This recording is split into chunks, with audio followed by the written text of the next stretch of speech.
Baby, what up, baby?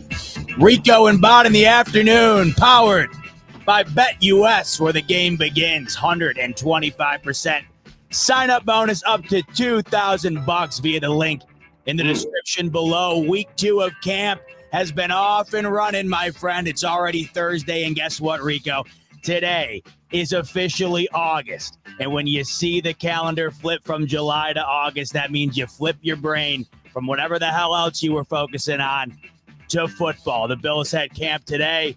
Josh Allen just sat down with reporters. We'll talk about that in a second. Plenty to talk about from this week at training camp, including looking forward not only to tonight, the first official live action football Hall of Fame game tonight between the Texans and the Bears will be on NBC. Can't wait to watch a little bit of football, regardless of whether or not, Caleb Williams, I know he's not playing. It's not, I always know people get a little weird about, it's preseason football. Who cares? I always love the Hall of Fame game because I know I'm watching football on TV, and that means it's right around the corner. And then tomorrow, Rico, we got the blue and red game. Yes, buddy.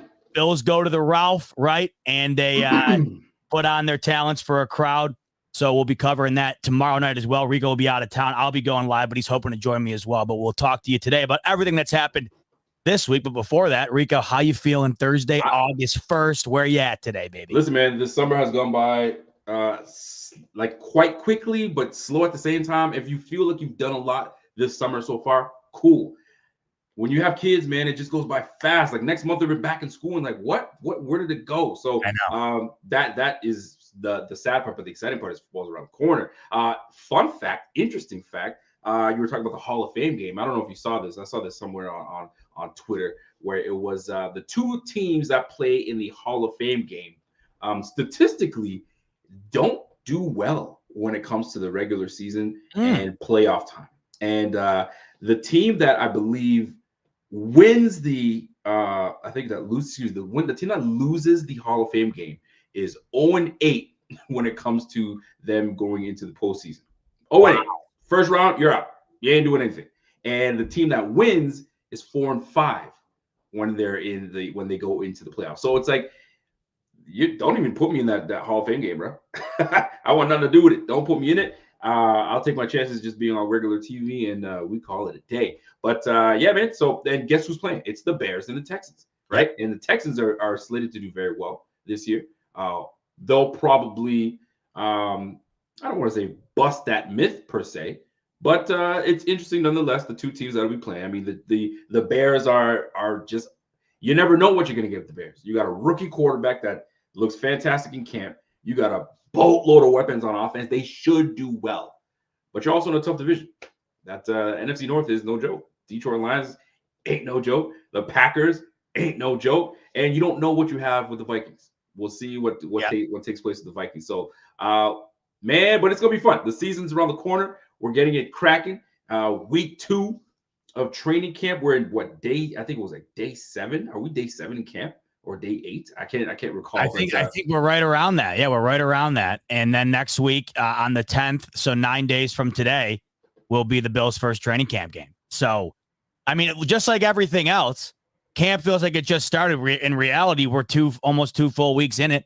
And then next week we'll be off to the first training camp game. I mean, it is absolutely motoring. And the season, right? A week from today will mark the 1 month mark until the Bills kick off the season for real at home against the Arizona Cardinals. So it is truly right around the corner. The boys are looking good. The vibes are high, which is great. And I've never been more excited. I mean, I know we always get excited before the season, but there's something a bit different about this year. than years past. I was talking to my buddy Nate last night, and we were kind of talking about different things, including where we thought the personnel would stack up from the wide receiver point of view, who we thought would have the most production, this and that. But we were talking, and there just seems to be this element of excitement in a different light than years past. Of course, we're always excited for Bills football every single year, but there's a level of excitement this year that differs strictly based on the fact that you don't know what to expect. You don't know where the production's coming from. You don't know what the differences in personnel and coaching are going to look like. But for some reason, and I think it's all credit to Josh Allen for the most part, for some reason, it isn't as much fear as it is excitement. And I think this camp early on, Rico, has really fueled that excitement more so than it has fueled the anxiety that I think we all had lingering around a little bit, especially early on in the offseason. It's definitely been eased because you went into the offseason with a lot of questions. Just a lot of questions.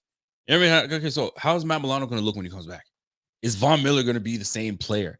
Man, we just lost Mitch Morse. Is that O-line going to be intact? Is it going to be good enough to protect Josh Allen? Is McGovern going to be that guy? James Cook going into his fourth year. Jeez, time goes by fast, right? Is it third year? Third or fourth year? James Cook's third year. Third year, going into third year. Like, is he going to produce the way he needs to produce? I mean, there are a lot of questions. What's this receiving core going to look like? You lost Davis. You lost Stephon Diggs. So what? A lot of questions, but they're being answered.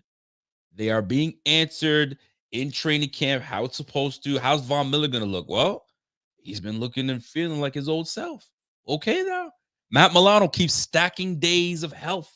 He's looking good, right? Kyer Elam, is he going to step his game up or not? He keeps making plays in training camp. Can he push for a spot? Are the spots solidified with Rasul Douglas and Benford? That safety position. Jeez, the revolving door, right? We thought we had something. Now some injury bugs hit us. So, listen, we were kind of a little uneasy with the way things were happening and shaping out once the offseason. But once this training camp starts to round about and we start seeing things and questions are being answered and the answers are looking good. So I'm looking forward to it. We're not too far off to see what we really have going in that blue and red game, because I'm excited that you're going to be doing the live report after the game. So I'll be jacked up for that. We need guys to step up. And I don't know if you've been seeing it, but the name Shavers, yes, stepping up. I don't know how you've been feeling about that. Are you like, what? Who? What? When did this happen? How you feel about these names being put out there? And you have names like MVS potentially dropping down. Maybe stays put. Who knows? Chase Claypool could drop down and Shavers gets a spot. Good enough? We'll see. Well, and this is my whole point. As Red, White, and Bills is saying, still have some questions, to be fair. Campus camp, of course. We still have plenty of questions. That, to me, though, as I just said, that to me is fueling the excitement. The questions still remain. But as of right now, based on the brief iteration of the Bills football in 2024 that we can expect to see, that we have seen early on in camp here, it has you excited to answer those questions probably more than you were going into it. The questions still remain. But the questions, I think, prior to camp were more fear-fueled in a way. Okay. I would say especially on offense. Mm-hmm. I think going into this camp, I think we might be taking for granted a little bit early on in this camp just how well Allen is blending together with the wide receivers. I know we have questions on defense. I know we have questions, especially at the safety position. We'll talk about Cole Bishop's injury in a second here. I know we have questions all around. No question about it. But I think we're taking for granted that 2 weeks into this camp, the reports coming out could be, man, it's not looking the same out there without Diggs and Davis. I mean, that could be a real thing here. The fact that it isn't, I think we're taking for granted. I mean, think about it like this. Would it really have stunned you if 2 weeks into camp, the reports coming out on Twitter every day are, man, it's just not looking the same. The vibe is off. Allen's doesn't have a rapport with these guys. The connection's not there. It's very obvious Stephon Diggs is not out on the field. We haven't heard any of that. If anything, we've heard the opposite. We've heard the camaraderie between Josh Allen and these wide receivers, whether it be Curtis Samuel, who's had a great start to camp, whether it be Mac Hollins out of nowhere, who we are finding himself to be a pivotal leader in this locker room, much less a potential asset on the field. These are the things we're hearing. We're not hearing about the negatives that, of course, are there, but are very, they very well could not be negatives once we go into the season. We'll never know until we know. I mean, we're going to find this out a little over a month from now.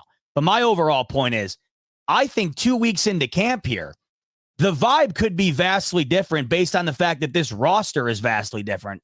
The reality here is, Rico, we're 2 weeks into camp. The vibe, especially on offense, has been overwhelmingly positive. And you can't say that we thought that was going to be a certainty 2 weeks ago before this whole thing kicked off.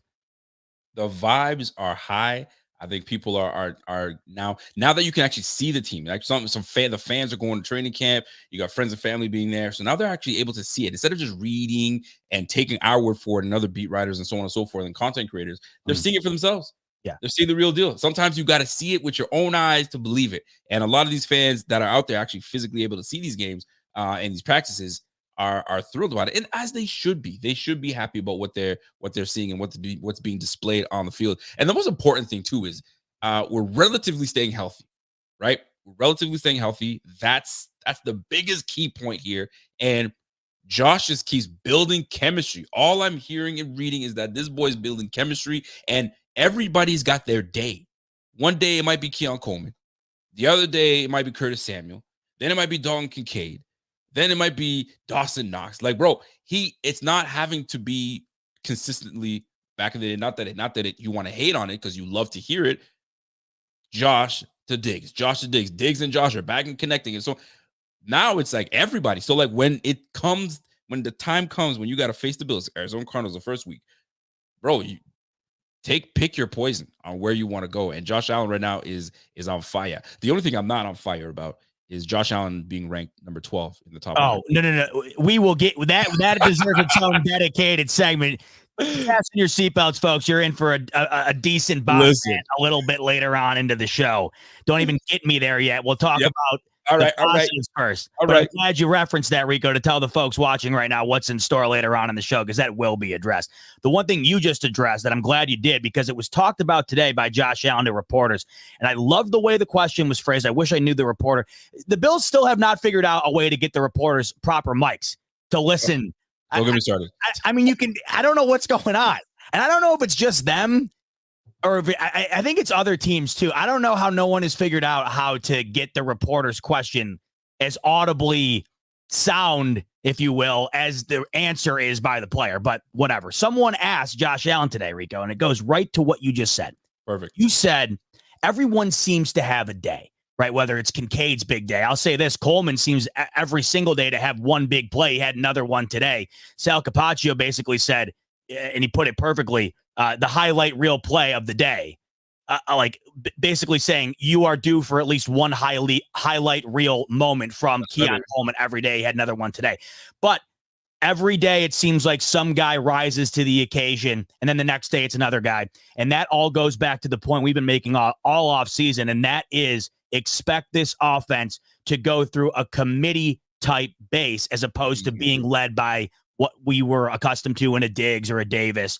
Expect it to be very committee based. Josh Allen was asked today, Rico, if he feels like more of a point guard than he ever has in his career. And Josh Allen said, absolutely. And he answered that with a little bit of basketball terminology. He said, and the great thing is we got our power forwards out there. We got our centers we can lob the ball up to. But I thought the way it was phrased was perfect, because that's where my confidence stems from this year going into the season. We've been talking about this actually the last month or so with the USA Olympic team. Okay. Jason Tatum's not playing. Why didn't Jaylen Brown get put on the roster? Right? Why the hell is Derek White on the roster and not Jaylen Brown? Yeah, Joel Embiid. Should he be on the U.S. team over another guy? There's been all these conversations, right? And what happens is when you have a bunch of great, and the Bills had a great in wide receiver Stephon Diggs and a great in quarterback Josh Allen, the conversation would often boil down to those two, right? And if you are on a basketball team, ask Kevin Durant.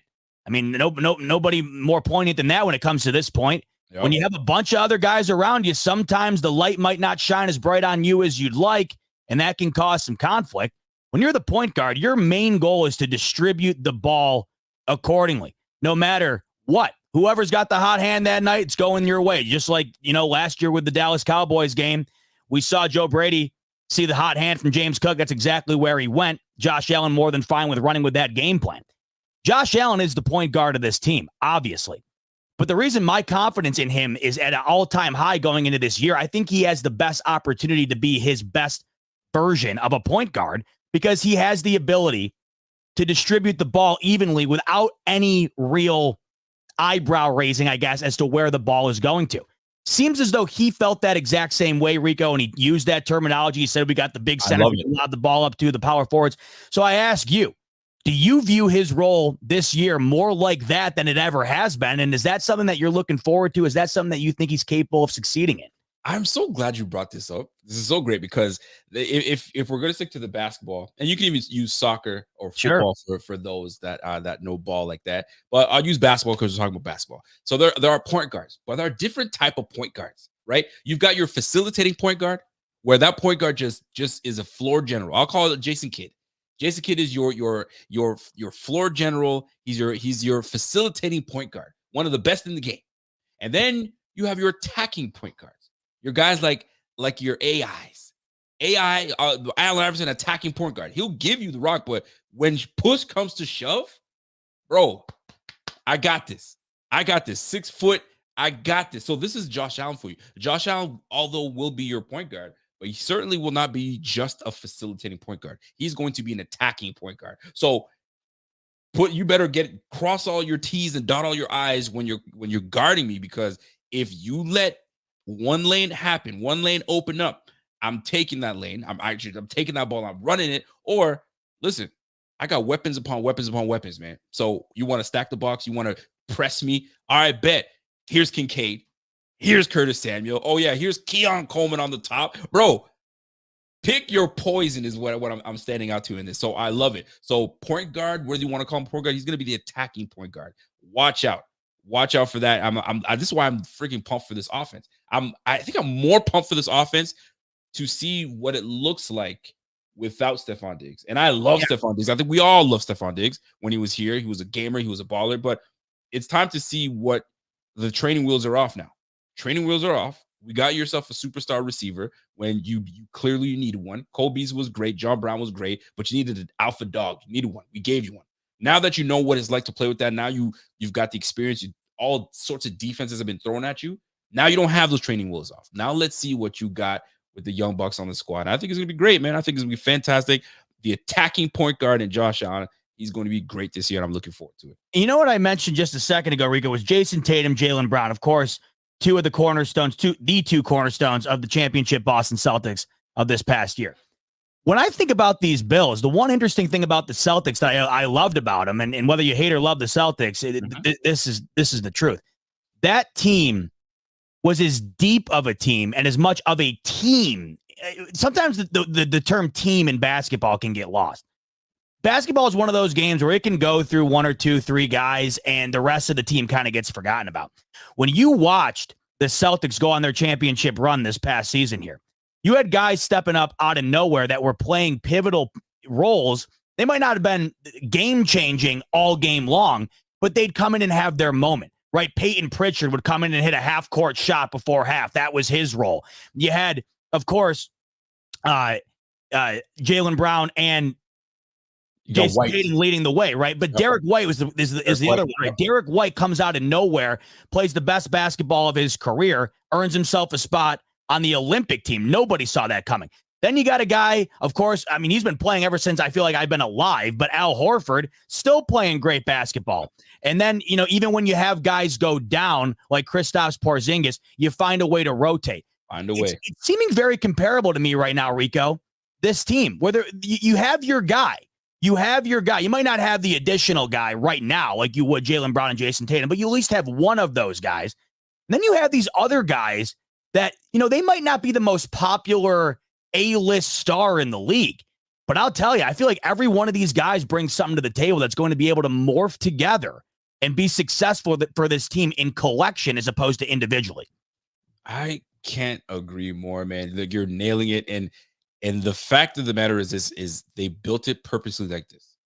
It's time for Josh to, I don't want to use this term, but it's, hey, time to grow up, baby. Time to grow up. We're one of the top dogs in the league. Transitions happen in this game. You know what I mean? Your big dogs do leave. Look at Pat Mahomes with Tyreek Hill leaving. We all thought, you ain't got Tyreek anymore. So what do you got? And he went ahead and showed you what he got. Right? He's got 2 championships under his belt. So it goes to show you, man. This is what do you call that? Like a passage. This is where you start to show who you truly are. You get to learn who you are, and you get to learn colors. Yeah, you get to finally see, okay, so who is Josh Allen? And we're about to find out who Josh Allen is. And right now, I'll tell you right now, the owner, general manager, for the Denver Broncos is kicking himself in the pants.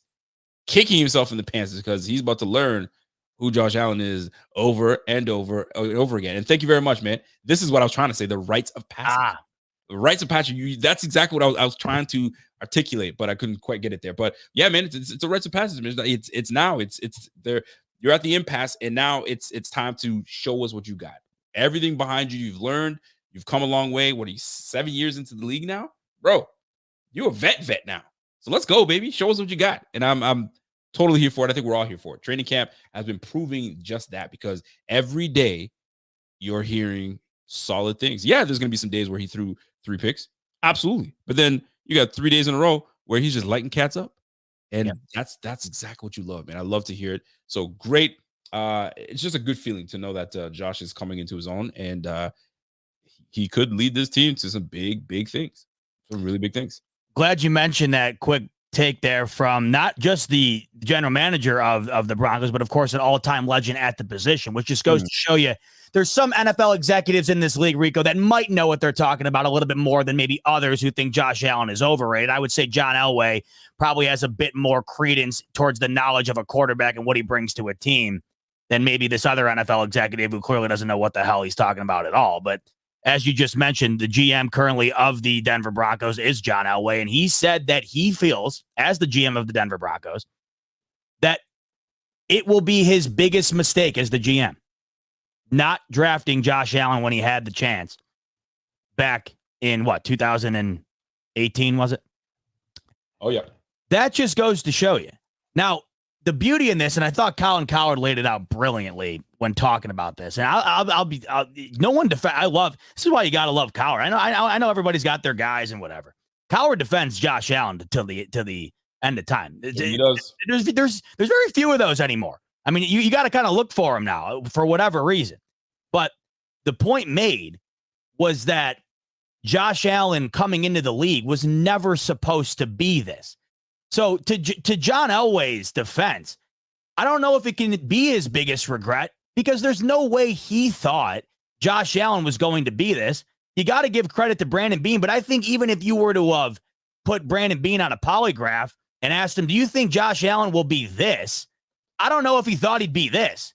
They thought he would be certainly a good enough quarterback to draft him where they did and lead this franchise. But there's a difference between finding a quarterback that leads your franchise and finding an all-pro quarterback who could be on a Hall of Fame type pursuit here. There's a massive difference. I mean, it is night and day. You can draft a quarterback and have him play for your team for a decade and have not much to show for it. I mean, and I'm not sitting here trying to talk about, hey, we're talking about Super Bowl championships here and that. We're hoping those are to come, right? Right. When we're talking about a tune-in factor, Josh Allen, he's a guy that gets you to a TV. There's very few that do that. So in John Elway's defense, and this is where I thought Colin Cowherd made a good point, you would never have known. It's the same thing with Lamar Jackson. People forget the Ravens passed on Lamar Jackson in round 1 before they inevitably wound up drafting him late in round 1. You can never tell who's going to be what. The Browns wouldn't have drafted Baker Mayfield if they thought he was going to be out of the building a couple of years later. The Jets sure as hell wouldn't have drafted Sam Darnold. And do you think the Cardinals would have drafted Josh Rosen, for God's sakes? So it just goes to show you how lucky we are. And I never pass up an opportunity to try and paint that picture as brightly as I can. How lucky we are as fans to have Josh Allen, because we can sit here all day until we're purple in the face, bitching about no Super Bowls, can't beat the Chiefs, this and that. You have franchises right now, like the Denver Broncos, who are in quarterback hell. They'll be paying Russell Wilson over the next couple of years. They have no idea what's going to be the solution going forward here. You have general managers like John Elway, staring at his ceiling at night, thinking the biggest regret potentially of my lifetime will not be taking the quarterback that is currently leading our Buffalo Bills. So keep that in mind the next time you hear some dumbass say Josh Allen is overrated. Isn't that sickening? And I'm looking back at this 2018 draft class, right? And obviously you got Baker Mayfield going number 1, and New York going with Saquon Barkley. I wonder if they would change their mind if you were to redo this draft. Another good one. I'm sure they would. And then Sam Darnold obviously going to the Jets. And then Ohio State, obviously the product Denzel Ward going to the Browns. And then here comes the freaking here come the Broncos. And I think they traded. Didn't they trade after them? No, they didn't trade it. They stuck at 5 because we were trying to get up to the 5 spot. And they said, they took Chubb, right? We're going to take Bradley Chubb. Yeah. Right. So not only we're going to skip on taking the clear-cut, perfect position, perfect option for you guys in Josh Allen. Y'all skipped on Josh. Y'all skipped on Rosen. Y'all skipped on Lamar Jackson. My gosh, you got to be kicking yourself in the pants for that, my guy. And you're gonna live through it because right now you don't even have an answer quite yet at quarterback. You don't know what you got, and you might not know what you have for another 10 years, boy. I mean, it's keeping the guy up at night, Rico. This is what I'm. You know what I mean? I'd be sick. I'd be sick too. Think about it. That's a great. I'm glad you're saying that. What if we were in an alternate reality and John Elway's sleeping like a baby at night because he did take Josh Allen, and what do we wind up with? Right? Think about it. That variant of John Elway, we won't see that variant. That variant is we ain't in that universe. The universe we're in right now is that you kicking yourself in the pants because you let Brandon Beane just chill and say, all right, Tampa, can we talk? Right. You know what I'm saying? And booyah. we in the money. So good on John Elway. John Elway, we appreciate you, bro. We appreciate you. Keeping it real. And hey, in this industry anymore, it's like finding the needle in a haystack. So shout out to John Elway, no doubt. Rico. Dorothy Hunter says, Rico, stop. You didn't want Allen. I know. That's the point, Dorothy. That's the point, right? That's how lucky we got because Rico and I were in the same boat, buddy. As were many others. I was waiting for Josh Rosen. That's why I give Brandon Beane. I give Brandon Beane leeway. I have a long leash on Brandon Beane when people start to criticize him at every turn because I think at times we've been so spoiled, which is tough to say because forever. We got coal in our stocking for 20 years, and all of a sudden we walked outside and Santa brought us a brand new Mercedes with the big bow on top of it. It's a big difference, right? You're going from opening up your stocking and getting a 10-pound lump of coal to getting that Mercedes out in the driveway. I know we're not used to it, so we take it for granted a bit. But just when you hear a guy like John Elway say that, it really puts into perspective how lucky we have been to be able to have gotten Josh Allen and the way it all fell out because he couldn't have he didn't have to be there. You know, Darnold and Baker go before him, and you damn well know both of those organizations are feeling the same way John Elway feels right now, as are, I would imagine, several other organizations who would have had a chance should they have, pursued Josh Allen more than the Bills did. Good Lord. If I put the comments up, because I was like, could you imagine the AFC West if it stood this way? Holy shit. Think about that. Would have Mahomes, Allen, and Herbert in one division. Man, I would hate to be a head coach in that thing, man. Oh my gosh. Anyways, but hey, things work out the way they're supposed to work out, and Josh Allen happens to be on a team that has been on the rise with his play. It's just going to be the cream on top when the Bills not even just win the Super Bowl. The Super Bowl is just the ultimate goal, but it's what you do on your way to the Super Bowl, right? And what an epic year it would have been had we taken care of business in that 13-second year, right? That would have been nice. But now you've got to go through some adversity, man. It's like sometimes you have to go through some tough challenges in order to get past it and really earn your way. And nothing feels better when you go through adversity and you get it. You ask the 07 Giants, man, They backed into the playoffs at 8-8, and then they roll in, they whoop on the Patriots, and they hit the Patriots again in the Super Bowl and take them down. Now that is a money way to win your Super Bowl. So maybe, listen, we got to go through some things. Diggs being gone, Davis being gone, Mitch Morse being gone. You know what I'm saying?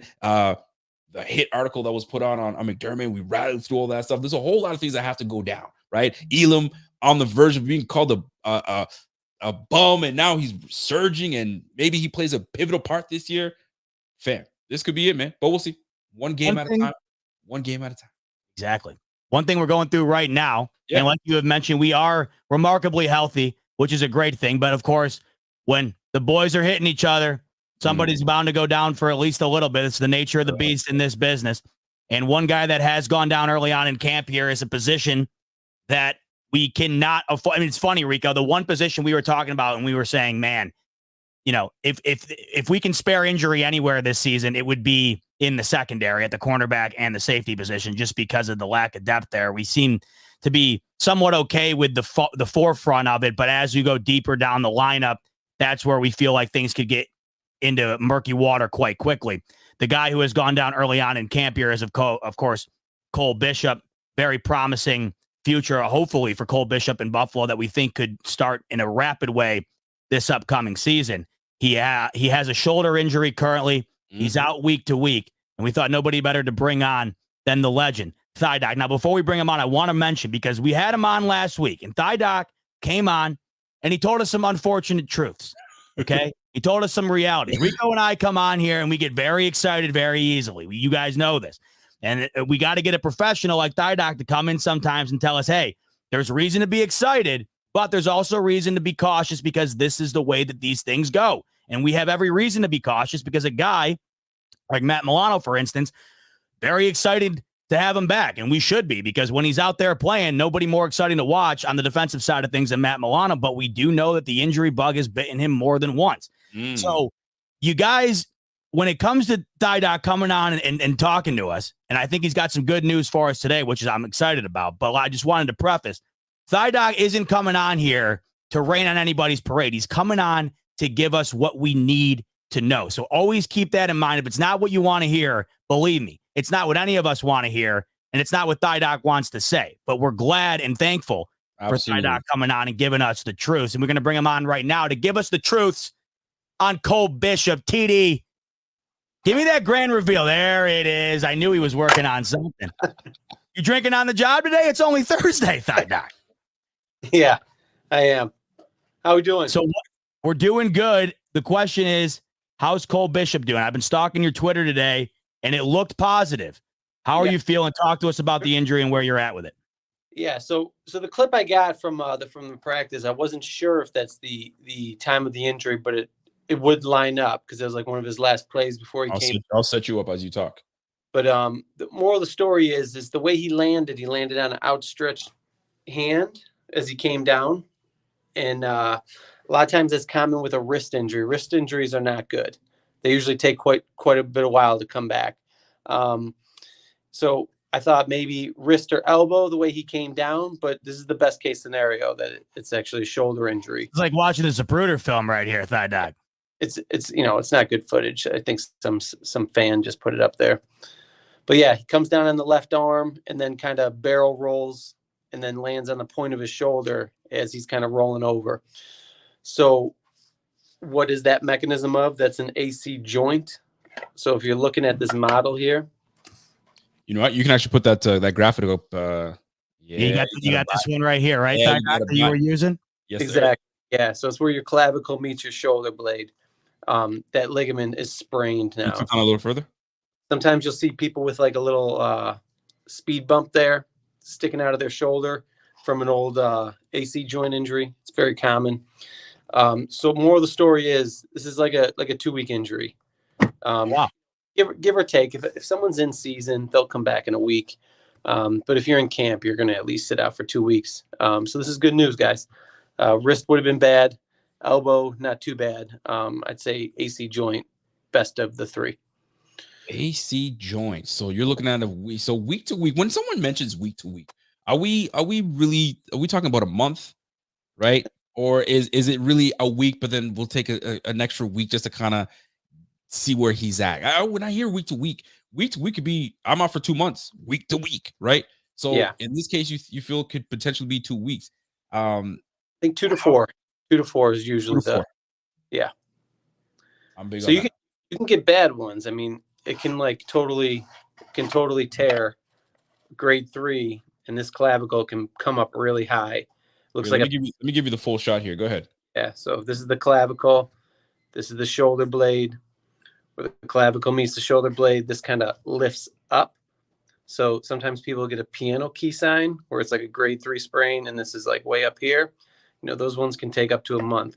But the reporters weren't saying like, oh, he was in agonizing pain, and they had to like, it didn't look good, and he had to rush him off the field. That would make me think more of a grade 3. He was down. They took him to the tent, and then he never came back. That screams like grade 1 to 2 to me. So bicep torn too. I didn't hear anything about that. Did you do? Did you hear anything like that? I mean, if he tore his bicep, he's having surgery. So I could be safe to say we could rule that one out. Right. Week to week doesn't tell me that. So, all right. Now, Mike Edwards was the other one, Doc. He was in the tent today, I believe. Anything new on him? I know he went back to practice, so that's looks good there. That's the lineman, the offensive. Yeah, right. Oh, I don't know what happened to him today, but he was coming back from a concussion. So talk to me about Mike Edwards, our safety, because now he's got a hammy, and hammies are a tricky muscle. That's a big muscle. It's a tricky muscle. How bad could that be?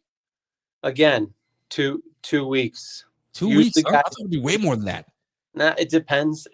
Okay, so if you're Justin Jefferson and you're in a contract year, it's a 6 to 8 week injury till you're fully healthy. Mm-hmm.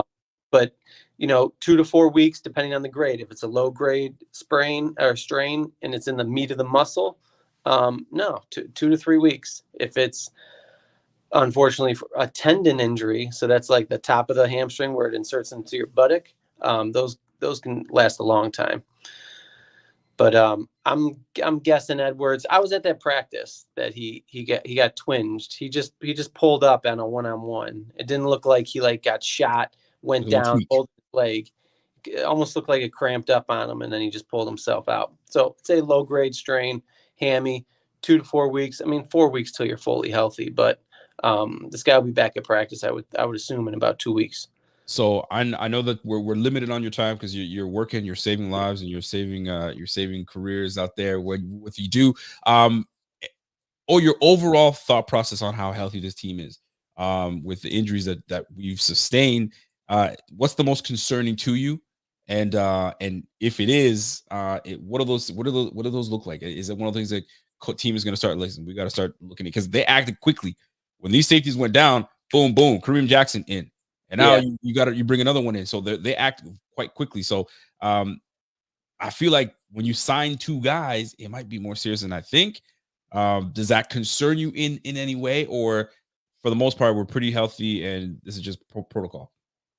Yeah, I think if this is in season, Rico, I don't think they're signing anyone. But Cool. Because camp and they need the bodies, they gotta bring someone in. So got to.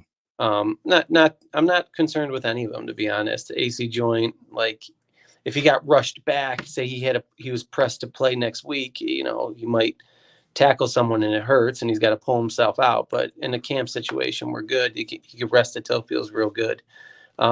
Soft tissue, you're right. Hamstring can get tricky because you can re-aggravate them. So the Edwards thing, I'd be even more concerned with that than an AC joint. But at the end of the day, a week-to-week hammy, if he comes back in a couple weeks, not a big deal. Before we let you fly out of here, you were at camp. Outside of the injuries, anything stand out to you that blew you away as you left there where you're like, man, that was awesome to see? No, I was with my kids, so I didn't really, and he wanted to sit in a certain area. So I was on the far end. I didn't even see much. I was just trying to give him some autographs though. How did that go? Any luck or what? Got a couple. We got Deion Dawkins. That was a good one. Nice. What a good father you are. What a good father, man. No, you got the Doc and the little Doc. What'd you say? You got Young the Doc Doc and the little Doc, man. Love it. Mini Doc. The little Doc. Little Doc. One more question, I guess, here coming in from Brandon. It's a good one. Anything on Claypool as well, who's been dealing with an injury as well? He didn't come back out to practice today. Not that I saw, and he might have. I don't believe I saw that though. So he hang on one second. Yeah, there we go. So he came out of that practice too that I was at. That was Sunday. He's got a turf toes. They're not great. I mean, it's not a career ender, but they could take a couple weeks till they feel good. So that kind of thwarts his camp a little bit if he can't get back in there, because he's got to play and shine if he's going to make that roster. Yeah, But something that can get easily aggravated. So you just get that toe stuck in the turf, you jam it up, it's going to hurt again. It's going to start the process all over. Well, there you have it. so it sounds like a couple of weeks from now, we'll be in pretty damn good shape. Couple of weeks. Yeah, I'm not worried. This is good. Milano's looking a little better. I think the best thing is the reports coming out about Vaughn. Yeah, it sounds like he looks a lot better. That's all we've been hearing. I mean, and compared to this time last year, it just feels like it seems like he's already had better moments than anything that we saw at all last year. I mean, that in itself has to be a positive. He could not bend the corner last year, so if he's doing that now, that's going to be night and day. Game time. I'm loving every bit of it, man. Listen, Doc, always great to have you on, man. Every time you come on here, it's prime time, baby. And you come in, you give us the straight goods. Whether we want to hear it or not, you got to give it to us. So at least when we see something on screen, we can say the Doc told us all about this. We know what's going on. The Doc makes us smarter. He entertains and he makes us smarter. You can't beat it. Thigh Doc, thank you, brother. Take these guys. Good stuff from Thigh Doc. Sounds like 2 weeks out from now, the injuries that we've been dealing with early on in camp here should be resolved. That's good to hear, especially for Cole Bishop, a guy that we are dying to see get out there and hopefully contribute to this team early on this season. And hopefully you guys can get off our guys back. All he's doing is informing us. He's just giving us the news, folks. He's just giving us the news. Sometimes the news isn't always supposed to be honky-dory. You just got to present it, and he presents it to us. And today it wasn't so bad. So we appreciate the Doc. And listen, 2 weeks out, we'll take it. Give us a guy some rest. That's it, man. Now, of course, that things are going to pop up, obviously. But I think the overall point here is that you're a couple weeks into camp. And yeah, you're going to have a couple guys go down and a couple of week injuries here and there. You're going to be seeing that. I mean, that's just the nature of the sport, as we know. But the overarching point here is that this team is as healthy as it's been. And that's something that we have got to be thankful for at this current juncture. It's going to fluctuate, obviously. We know this. But you can't help but be stoked about the thought that a lot of major aspects of this team that were missing last year are healthier now than they were. Especially guys like Von Miller that you're hoping. But look, at the amount of money Von Miller was given by Brandon Beane, the expectations that were levied for him to come in here and take us over the top, bring that next little inch to the Bills that it felt like they needed. Maybe we get that this season. In all honesty, man, I don't know how you feel, Rico, but man, I don't care what happens. If Von Miller can just make the most out of this season and make an impact, it's going to go a long way looking back on this contract and feeling better about it. Because as it stands right now, there's nothing about it you can feel good about. But if he's able to contribute this year, it's going to go a long way looking back on it and thinking, all right, hey, at least we got a great year out of him at the end. Listen, he was anticipating coming back way sooner than he thought he could. And obviously he had to kind of temper himself. And last year was pretty much a write-off. And what I appreciate about athletes is when they say, man, 2 tackles is just not enough. When they can, I know, he literally admitted it. Like he said, I shouldn't have came back. When you can fully admit, man, I bit more than I could chew. Thought I think I can come back, and so on and so forth. And the fact of the matter is this: he was somewhat starting to look like himself at the tail end of the season. So you knew a big comeback was due, and it was ready. He could be easily comeback player of the year if he comes in and just really does it. So we'll see. I mean, last year he did play, so maybe he wouldn't qualify. But we're looking from a big year from Vaughn, man. And right now, there's not a lot of pressure. You're a vet. You're 35 years old. There's not a whole lot you need to prove. You're a future Hall of Famer. You just want to go out on your own merits instead of you having to be put down and retired because of a knee injury. Now you can actually have success. You can get into double-digit sacks this year and help this team succeed on the defensive end. And, buddy, we are going to cause a lot of havoc for a lot of these quarterbacks this year with a healthy Von Miller. So let's roll. I'm excited about this defense. I'm excited about Von Miller being ready to go. And how do you not get excited, man? He's got money to make. He's got money to earn. You know what I'm saying? And he's got rookie guys that are up behind him learning. So I'm hoping these 3 years that Von's been with the team, they've learned something and they really apply it this year. You saw it with Ed Oliver last year. Ed Oliver really came through, and I'm looking for a big year from Ed Oliver. Maybe this is the breakout season for our guy, Greg Rousseau. Maybe it's a breakout season for DaQuan Jones. You just never know. That's the impact that Von Miller brings to a defense. So I'm looking forward to it. Von Miller having a big year. it's pretty much I can see it happening. So we're excited to see it happen. Let's roll. I'm excited. Another guy we're looking forward to, of course, is Keon Coleman, but there is no Keon Coleman to the Bills without passing on Xavier Worthy. Now, we've shown you the good, and we'll show you another good. This is out of camp today in Kansas City. Here's Xavier Worthy with a deep ball from Patrick Mahomes. Now, watch this. This is a thing of beauty. This is gorgeous. So on the top right of your screen there's Worthy outrunning the defense by about a mile. But that looks all well and good, right? Looks great. But maybe we found a bit of footage or maybe a reason, if you will, as to why Xavier Worthy might not have been considered the best fit for the Bills in Brandon Beane's eyes. If you haven't seen this clip that's gone viral on Xavier Worthy up until this point, we'll show it to you here. This is from camp the other day. It's a bit blurry, but Xavier Worthy's right here. He's going to be coming in motion. Mahomes is right here under center, and it's press coverage. So this is when, of course, the receiver's right up on the line, the D-back's right up on him, not giving him any move to even allow himself to use that speed to get by him like you just saw in that previous clip. Here is a little bit of Xavier Worthy against press coverage. And Rico, that's what we like to call a ragdoll in this game. So there's Xavier Worthy coming off the snap, gets thrown by the first guy, put on his ass by the second guy. Now, we've seen some good, we've seen some bad, but we, of course, and this goes for me too, the first thing you think of when you think about this guy is the speed and what you can do with it. For sure. But maybe we just saw some reasoning, and I know it's just one clip, but there has to have been a reason why Brandon Beane valued a guy like Coleman over a guy like Worthy. And what we've seen from Coleman is the opposite of this. You're not going to see Coleman thrown around at the line. He's way too big. And what we've seen is that size being used, especially in the red zone, leaping up over guys, grabbing 50-50 balls from Josh Allen. This could be a reason right here, Rico, as to why maybe Brandon Beane was considering a different type of receiver than Xavier Worthy, because even though he has the fastest 40 time in combine history, the size could come at a disadvantage for these Chiefs. You just saw that in that clip right there. It's tough because like you could say, oh, I mean, we made the great decision by moving off of Worthy and grabbing Keon Coleman, excuse me. Listen, that clip was great because it's one of those things where it's like, welcome to the league. Let me jam you on the line. And then to put the cap on it, sit your ass down and have a seat and learn how things are done here. So you need to go through, get your lumps as a rookie. And him skipping on Worthy. Listen, speed was an aspect, like that's his game. Speed is his game, and he's gonna do well in Kansas City. We've tried speed with the Bills, and it's not that it wouldn't work. It's just that you want an overall receiver that can do it all. And we decided to go with size. We have that speed underneath with Curtis Samuel. So we have speed. We didn't have to go and spend the 28th pick on it. So and that's where he got picked, and that's what we traded. So Keon Coleman being chosen and just reaping all the benefits, it just makes things a lot easier. So when you see these big bomb clips, you're like, that looks good.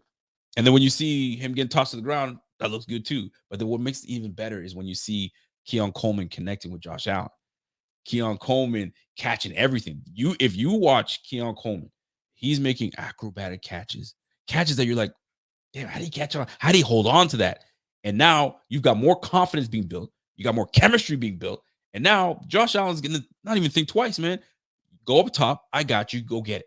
And Keon Coleman, that's all he does. So let's keep that up. That's why this red and blue game is going to be crucial. We're going to see if all this chemistry being portrayed in training camp and practice, will it be portrayed when the bright lights are on? And that's what we're going to be looking forward to. So the beautiful thing about this is we got weapons. We got weapons everywhere. Middle of the field, outside of the field, right? You got some in the backfield. You got it everywhere. The biggest weapon is number 17, and 17 is going to do what he's supposed to do. So this is great. This is amazing. I can't wait. The Chiefs are obviously the one standing in the way of the Bills. They always have been, and they will be for the foreseeable future, you would imagine. The other team standing in the way of the Bills are in their own division, and that's the Dolphins and the Jets. And Rico, I think you might find this awfully interesting. We've been talking all offseason about the hype that the New York Jets are getting because of the return of Aaron Rodgers. I'm going to go over to BetUS right now and show you exactly what that hype has turned into. Rico, the Bills still the slight favorite to win the AFC East at plus 170, but we have a new leader in second place. For a while, the Dolphins and the Jets were tied in regard to their odds for who would win the AFC East. There is a new solidified second place in the leader house. The Jets, Rico, right now, currently have better odds to win the AFC East than the Miami Dolphins. The New York Jets on BetUS right now are plus 180. No Miami way. Dolphins plus 200. And I'll just say this, Jets being plus 180, that's only 10 points shy of the Bills at plus 170. So you see these odds, Rico. I'll ask you two questions. And Bobby actually posed this question on Instagram and Twitter if you want to go check it out and get in on that action in the comment section. He asked the other day, who's the biggest threat to the Bills in the AFC East? I'll ask you the same question, and I'll also ask you, do you feel like the Jets have a better chance to dethrone the Bills than the Dolphins do? 100%. 100%. I feel like everybody was Rico last year when I was saying, man, don't be sleeping on these Jets. They're a quarterback away from really being a deep contender. Did late down in the stretch of the season and into the playoffs. And you acting shook, you acting this and you acting that. All right, we're gonna see. We're gonna see. But if it's gonna come down to the Jets and the Dolphins, I mean, history has proven that we happen to have the betterment of the Dolphins. It's just what it is. They had their opportunity to knock us out and knock us down just this past offseason. The past prior to the postseason. And they failed. And they continue to fail. What is our record against them? 10-2? 11-2? I can't the Dolphins, I believe, I think Allen is either 10-1 or 11-2, but the win percentage is well into the high, like 80% or whatever, like 88% or something like that. But the stats from Josh Allen are the ones that really get you. It's unbelievable. It's Hall of Fame numbers against the Dolphins. Absolutely. And it's going to continue. Now, the Jets, on the other hand, they just give the Bills fits. They really do. And if these guys had a competent quarterback that can get the job done, they'd make life a lot harder for the Bills. So will this be a cakewalk for the Bills? Absolutely not. Now the fact that Aaron Rodgers has returned, it's got to be a shootout. It's going to be which defense can hold tough. Yeah. And right now, they got some ballers on that squad, man. They got some balls on that squad. We got some guys that have got to prove themselves, but the Jets absolutely have that's why Vegas has them at plus 180, and we're plus. Yeah. They're nipping at the heels of the Bills, nipping. Go ahead. Yeah, well, I'm just saying that's what Jessica's saying here, because the public, this is all based on the public perception, of course. And what Jessica is saying is the Jets having the second best odds to win the AFC East means that there's more money coming in on the Jets than the Dolphins. But the point still remains. That means the public perception right now absolutely is that the Jets have a better chance to win the East than the Miami Dolphins. And not only that, they're right behind the Buffalo Bills. And we've been on this all year. I find it fascinating because I think you could argue one way or the other, where I do agree with you, Rico, in terms of defense. It's no question. The defense has given Josh Allen fits every single time they play. They beat him without Aaron Rodgers. So we multiple times. So we've seen this. The defense knows how to defend Josh Allen probably better than any other team in the league.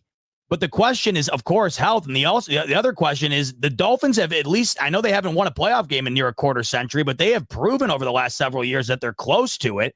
The Jets certainly haven't. So I find it fascinating that these lines are as close as they are. And I also find it fascinating that the Jets, who haven't proved anything, are considered the second best team in the AFC East right now, according to the betting odds. It's pretty wild. I mean, is it wild, though? Because if you look at what they've done defensively, you look at who they have at the running back position, you look at who they brought in at the receiver position. It's a sexy look. You got Garrett.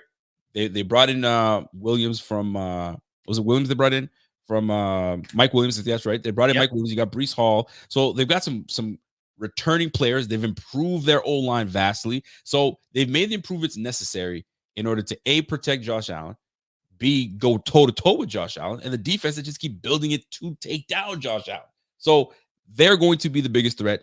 It's just going to be a matter of everybody coming together and executing, because that's been our problem, man. We don't execute. Everything's there. Everything's set in front of us, but we just don't execute. So that's the odds are right where they're supposed to be. Now, it's going to tinker. It's going to move up. Week 1, you're going to see things shift like you wouldn't believe. And the Jets schedule early is tough in the beginning. So you're right. It's going to shift. It's going to be fun, man. Well, I'll tell you this, out of all of the storylines this upcoming season, how the AFC East pans out, not just at the top, but in the middle, is one of the most intriguing to me. If you want to get in on it, make sure to go take advantage over at BetUS. If you're looking for a new book this football season, BetUS has you covered. Link in the description below. Fastest payouts in the industry, 125% sign-up bonus, up to $2,000, 24/7 personalized service, a ton of advantage betting with BetUS, and you can go get in on those AFC East numbers right now. The Bills, I still like them at that money at plus 170. I think that's value. 4 straight years in a row. I don't know how you can argue with that. I'll let Michael Vick tell you a little bit more about BetUS before we get into our next topic. Michael Vick here at BetUS.com. Get it all. Huge bonuses, great odds, a race book, live in-game betting, and a casino. BetUS, my online sports book and casino. I'll just say this, Rico, back in terms of the Jets, outside of the Bills, as far as just an overall fandom is concerned of the league, the Jets have got to be one of those teams you are most intrigued about this season, because how could you not be? I think that there's never been more on the line for a team. If they don't make the playoffs this year, I think it's a clean sweep over in Jersey. Oh, damn. Yeah, I do. I think the GM's gone. I think Salah's gone. And I think Rodgers is gone. I mean, I think all of that is riding on this team's success this year. Wow. I really do. That's bold. But you know what? If the owner feels very strongly about it, because I mean, everybody was pretty much under the microscope. Yeah, how the season ended, how they weren't prepared, if you will. If all the eggs they put in under Rodgers didn't work, it was like, oh crap, we didn't really think this far. Wilson, get in there, and it just wasn't good after that. So you might be right. It might be clean sweep. It might be let's start all over. And go from there. But I think they've got too much invested. I think they got another year after this year, another year to see it through and see how close they get. But the season has to play out. The season has to start. If it's an epic disaster this year, clean sweep that thing, man. Just grab the old industrial broom and just get it all out of here. But I think they'll have more success than we anticipate. Could they be a playoff team? Potentially. But let's shift gears here, if you will. And you brought this individual's name up before, but I'm going to bring it up again. That's receiver Keon Coleman.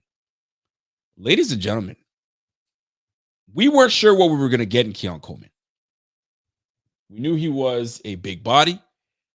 We knew that he didn't have the biggest thing was he didn't have the speed to potentially compete. There were a lot of things that, folks were talking about that potentially dropped him to the second round. Brandon Beane saw something. Joe Brady saw something. Coach McDermott saw something. There's something about Keon Coleman and this connection he has with Josh. And to the point where Coleman is reportedly the Bills' receiver 1. And they are just a few days into camp. So some reporters on the ground, and this is according to one of these Twitter accounts here. Some reporters on the ground reportedly believe Coleman already has better chemistry with Josh Allen than Stephon Diggs. Now, this is where I find this very interesting, bro. You got 4 years of continuity. You got 4 years of, and I can't even see that right now, but I'll take a look in a second. You got 4 years of these guys really going. He's just not normal, and I mean it in the best way. Josh Allen, Keon Coleman, bro. Bro, that's the best compliment you could ever be given, in my opinion, ever. He's just not normal. He's a freak, is what he's saying. He's a super freak. That's what we're gonna call him. We're gonna call Keon Coleman. If Keon Coleman continues to do what he's supposed to be doing, man, super freak Coleman is what we're gonna call him, man. I hope that thing sticks. If he's the way he's supposed to be. But to say that he's got more chemistry than Stephon Diggs spent 4 years with Josh Allen, and you telling me that. I don't know if it's just too much excitement. The excitement is too much and people just can't contain themselves. But the fact that they've already said, yeah, he's already got the chemistry with him. He's got it down pat. Bro. If that's this is what we're getting at. This is what we were getting at when we talked about earlier, the amount of questions that still remain for the team. One of the questions, undoubtedly, maybe the biggest question. All right, Brandon Beane, you traded with the Chiefs, which everyone, or not, I don't want to say everyone, I don't want to speak for everyone, but a lot of people, including myself, still hate. You moved back to the second round. You passed on numerous receivers, and there were numerous receivers that went after Keon Coleman. They're all going to be linked together. I don't know how this couldn't be one of, if not the biggest question going into this camp. And I think we're taking for granted that the answers coming out of camp early could be, man, I just think it's going to be a year or so before this guy's going to be able to contribute at a high level. It's been the opposite. I mean, look at the things that Josh Allen's saying about him outside of basically saying, like you said, in the nicest way possible, he's a freak. And we know nobody loves these freak athletes more than Brandon Beane. I call him Professor X for a reason, because he's running a school of mutants with these guys. These guys are absolute dogs in the best way imaginable. And according to Bill's Digest here earlier on, in the press conference Josh Allen had earlier at camp today on Keon Coleman, he says, quote, his football IQ is off the charts. Catch radius is up. And I mean, look it. He might seem like a goofy guy with the yellow jacket and he's having fun with the media and stuff. That doesn't mean he doesn't know ball. And you don't get to this level of your career without knowing it. And it really does seem like Josh Allen really does like this guy, in addition to all the other guys early on here in camp. I was there was a clip that they somewhere there was a clip. There's clips everywhere on Keon Coleman and so on. But something I really liked about what he answered, because they said in Joe Brady's offense, you're not really an X, you're not really a Y. So what are you? Like which is it? Because in this offense, you're required to know it all. And he goes, man, I'm a receiver. That's what I am, man. No X, no Y, no Z. I'm not any of those things. I'm a receiver. I go out and get it done. And I'm paraphrasing here. And they asked, I think they followed up with, what was it like? Where did you get to learn this playbook so well? And how are you catching on so quickly? He goes, listen, man, back in college, he had a coach that kind of taught him the ways. He goes, well, what about back in high school? Man, they just said left or right. Which side do you want to go get it done? So now his football IQ has really helped him really take on this playbook. I mean, look at MVS. MVS right now has been with the team over a month now, and he's still progressing and learning and trying to get this playbook down. And he's been in the league sometimes, so the verbiage is the verbiage is different, but the concept is the same. So you got a rookie that's really dialing in and really putting work together.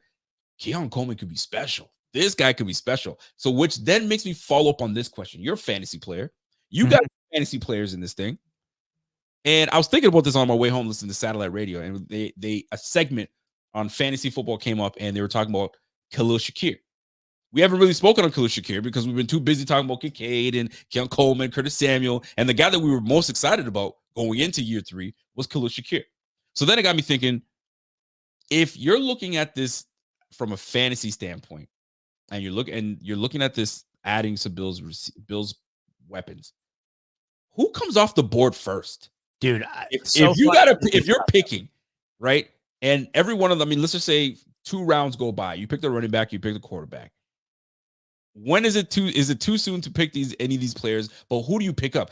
Everyone knows Khalil Shakir is destined to do great things. But then you have a weapon in Curtis Samuel that could sneaky become a big time player.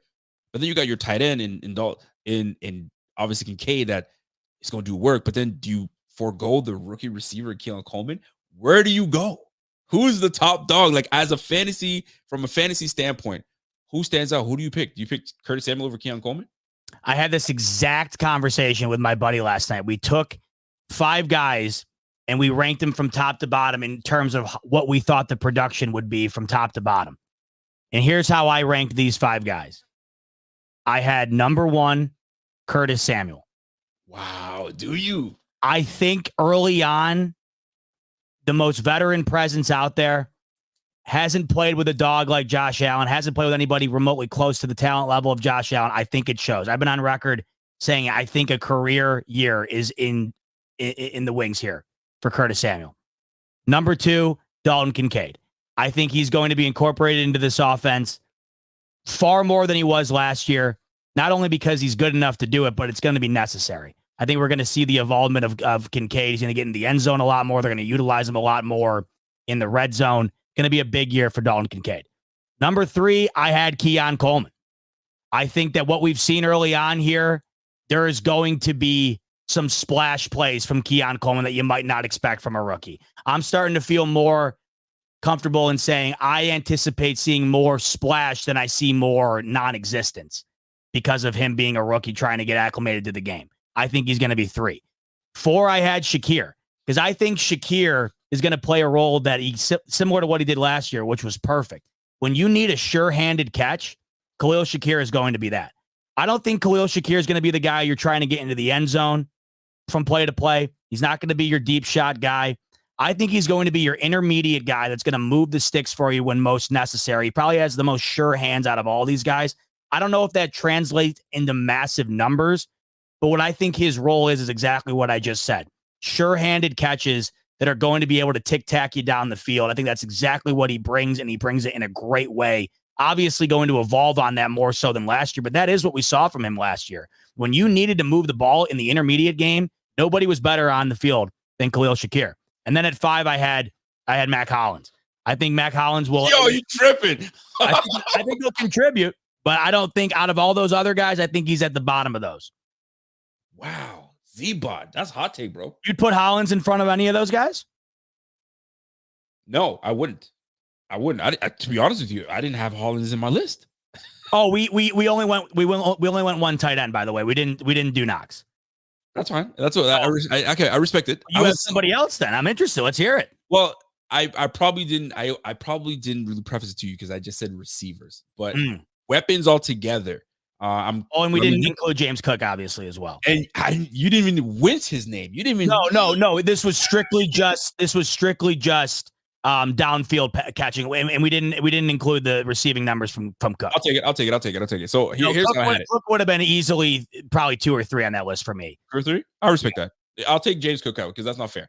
So I had Kincaid as number 1. I think Kincaid is gonna have a freaking monster year. The way I see this guy the way he was fluidly moving in the offense last year as a rookie, and they didn't really even get him started off the bat, right off the rip last year, right off the bat. So this year, he's going to be involved early and often. I feel like that's what's going to open the rest of the game up. So Kincaid, listen, he's top dog. He's going to be top dog. Bro, the way this chemistry is going with Keon Coleman, I think he's number 2. This guy's number 2. He's going to be right behind, just creating havoc. This is where I got a little shaky because I anticipate a big year from Khalil. But when you bring in a guy like Curtis Samuel, I think it takes a little bit of shine away from Khalil. So I think, and I had them interchanging a little bit, but I think there's a little bit more value in Curtis Samuel because he's got a little chemistry with Joe Brady already, and he's a jack of all trades. He's pretty much your Deebo Samuel. So I say Curtis Samuel after that, then Khalil Shakir, and then it was between MVS and Hollins. MVS is still trying to grasp this playbook, so he hasn't really fully been able to play fast. But for now, I'll have to add Hollins because you made me remember Hollins. So I'll have to add Hollins in there. And I didn't even get into Chase Claypool, but we'll wait on that. The MVS point you're bringing up is interesting, though, because think about it. We haven't really heard his name much at all. And it's not because it's being done on purpose. If Keon Coleman wasn't doing anything, you wouldn't hear about it. Like, you wouldn't hear his name. If MVS was shining, you would hear it. The reason you're not hearing about MVS is there's really no reason to report on it. The reason you're hearing about Keon Coleman is because he is giving us every reason to hear about him. So we have to see it, right? I totally hear what you're saying, but the point you're saying about getting acclimated with the playbook and stuff, wouldn't you think it'd be a bit easier for him to do that than it would be a rookie in Keon Coleman? I mean, I would hope it would be, but it isn't. So that's what we're dealing with. So I'm gonna give him a little bit of leash. And I was saying this the other day on the show. And when did he get here? Like a month and a half ago, give or take. So he's still, I guess, getting used to the playbook. But in a way, you've been in the league. Concepts are pretty much the same. It's just a matter of learning the new verbiage. But you should be able to play fast still. But he isn't, and you don't really hear too much of him. But he did make a big play yesterday. Allegedly, he made 2 days ago, he made a big play.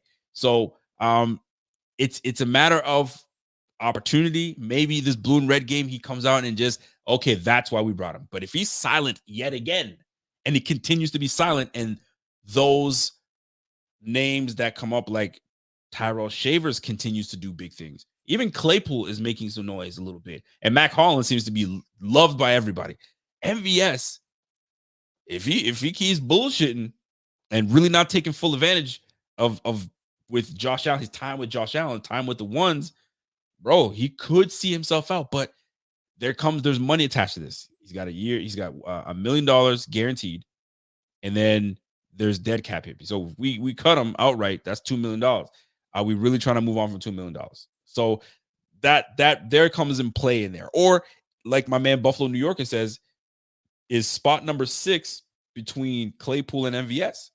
Is that who is going to be between those two boys? I think that's what we thought it would be.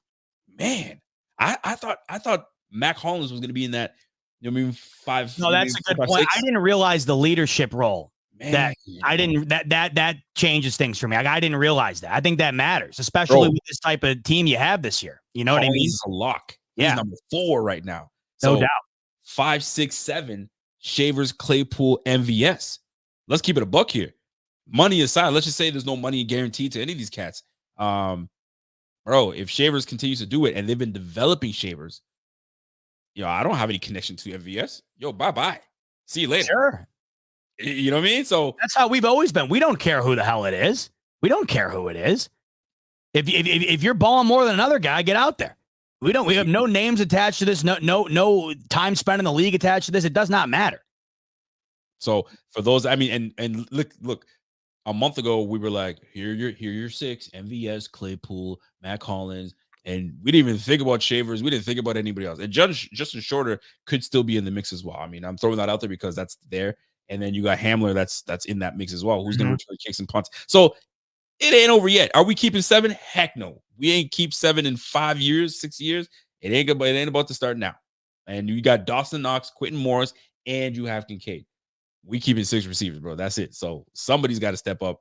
We'll see. We'll find out who it is in no time. By the way, big shout out to Kim Betts. Kim Betts, you missed our live show last time, and you're now here with us. So welcome back, girl. And we appreciate you. By the way, this gives us an opportunity to appreciate those that are tuning in right now. We got quite a few people watching right now. We got 749 people on all our platforms all together. Let's crank this up to 1,000 folks. Salute to everybody on Twitter. Salute to people on Facebook and on YouTube. Let's roll, baby. Let's roll. What you got? You got something for me? Well, what I got, and it's back to what we were just talking about, and it's a problem that we wanted to have. If the Bills are being put in a spot where they're going to have to think long and hard about who to keep on the wide receiver end of things, that's a good thing to have, because I think going into this, we thought they're going to have to just keep everyone without thinking twice about it because they don't have much. It's not feeling that way anymore. And right here from Andy Young over on Twitter, he's saying Tyrell Shavers is making the Bills think hard about keeping him on their roster.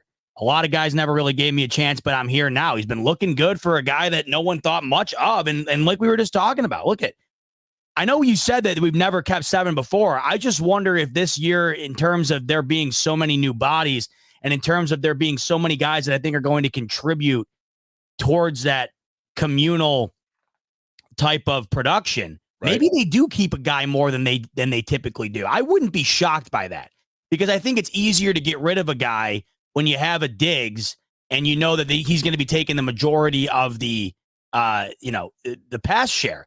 With that being out the window, not really knowing if anyone at all is going to dominate the amount of targets given per game, maybe they do end up keeping another guy, Rico. It will be interesting to see, but it wouldn't shock me. Keeping 7 though, you think? Because listen, you keep 7. Now you're having to tweak how many linemen you keep. Okay, are we keeping like 9, 10 linemen? Or are we keeping 8 just to keep 7 receivers?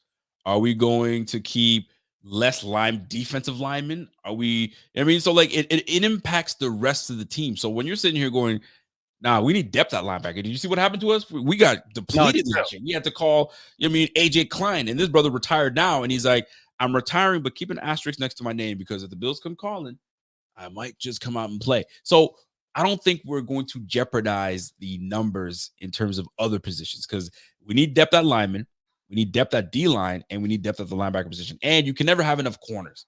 Totally. So that's why I'm not poo-pooing on 7. It's just that you got to make a decision elsewhere. I'm saying 6, where I think the extra guy I'm thinking 6. I don't think 7. Okay, I when I say an extra guy, I know we had 5 last year. It wouldn't shock me if we saw 6. I'm with just you. Based on the rotation, I think we could be seeing here. But then again, I mean, we really don't know. We could be continuously saying, and I think we've been given so many reasons to think this, based on the questions that are asked to Josh Allen, his responses, what Joe Brady has said. I think we have every right to think that this is going to be a committee-based offense. But God, we could get a month into the season, and Samuel could be on a career path. Kincaid could take that next leap where you're like, damn, this is what we thought he'd be. And Coleman's shining way brighter than we ever thought a rookie could. And maybe 6 isn't necessary. But I think early on, I wouldn't mind having the options just because of how new everything is. But it'll be interesting. It wouldn't stun me though if they kept one more guy this year than they did last year, just based on the new bodies at hand. I'll take it. By the way, there's a quirky. By the way, how do you feel about this barefoot walking? Do you feel this is a big deal? Is this being overplayed? Mm. You know what I mean, with Mac Hollins being, you know what I mean, walking barefoot and being grounded. Is that a big deal to you, or just kind of like whatever? It's all good. It is what it is. Well, I think it depends. Like, I mean, I've seen people like barefoot walking into stores and stuff. Like, I'm out on that. But if you're out on the field, yeah, I've seen people get pretty liberal with the bare feet. I've seen it in the movie theater. Like, I've seen tweets of people posting pretty liberal. Yeah, like the I've seen people get a little like crazy with the. Oh, that's too much. Feet. Like, I've seen like bare feet in the movie theater pictures on Twitter. People are like, no way. You know, the reclining seats in the movie theater they have now. People are kicking it up without their shoes on. So there's a limit. But you're out on the field. I don't give a shit. Go nuts. Do whatever you got to do.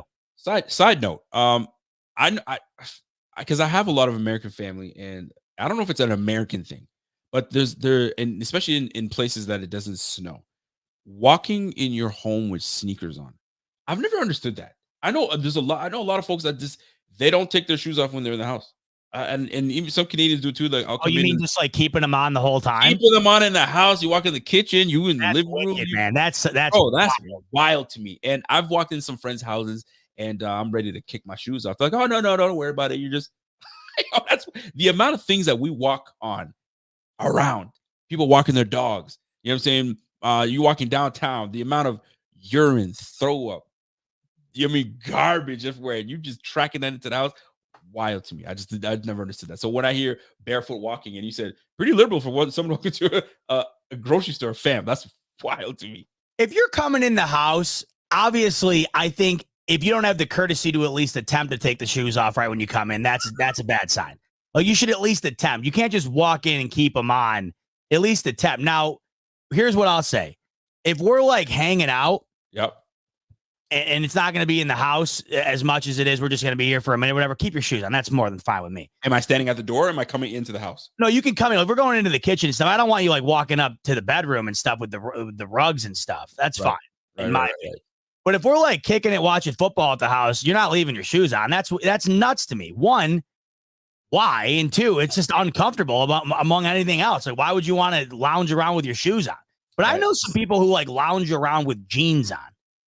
Like, they just kick it with jeans like they would pajamas. So I don't know, man. Different strokes for different folks, I suppose, but it's not the way I would do it. Doing everything in Levi jeans, bro. What? Come on now. Yeah, they're like chilling on the couch in the jeans. I'm like, I don't know, man. That's not the way I do it. But I mean, God bless you. I guess it's no different than those that just wear khakis everywhere. Khaki shorts, khaki pants, different shades of khakis. You know what I'm saying? Yeah. That sounds weird that I say khakis. Dude, different shades of khakis. I like right? You got the like the khaki colors, and you got the gray khakis. There's a million of them.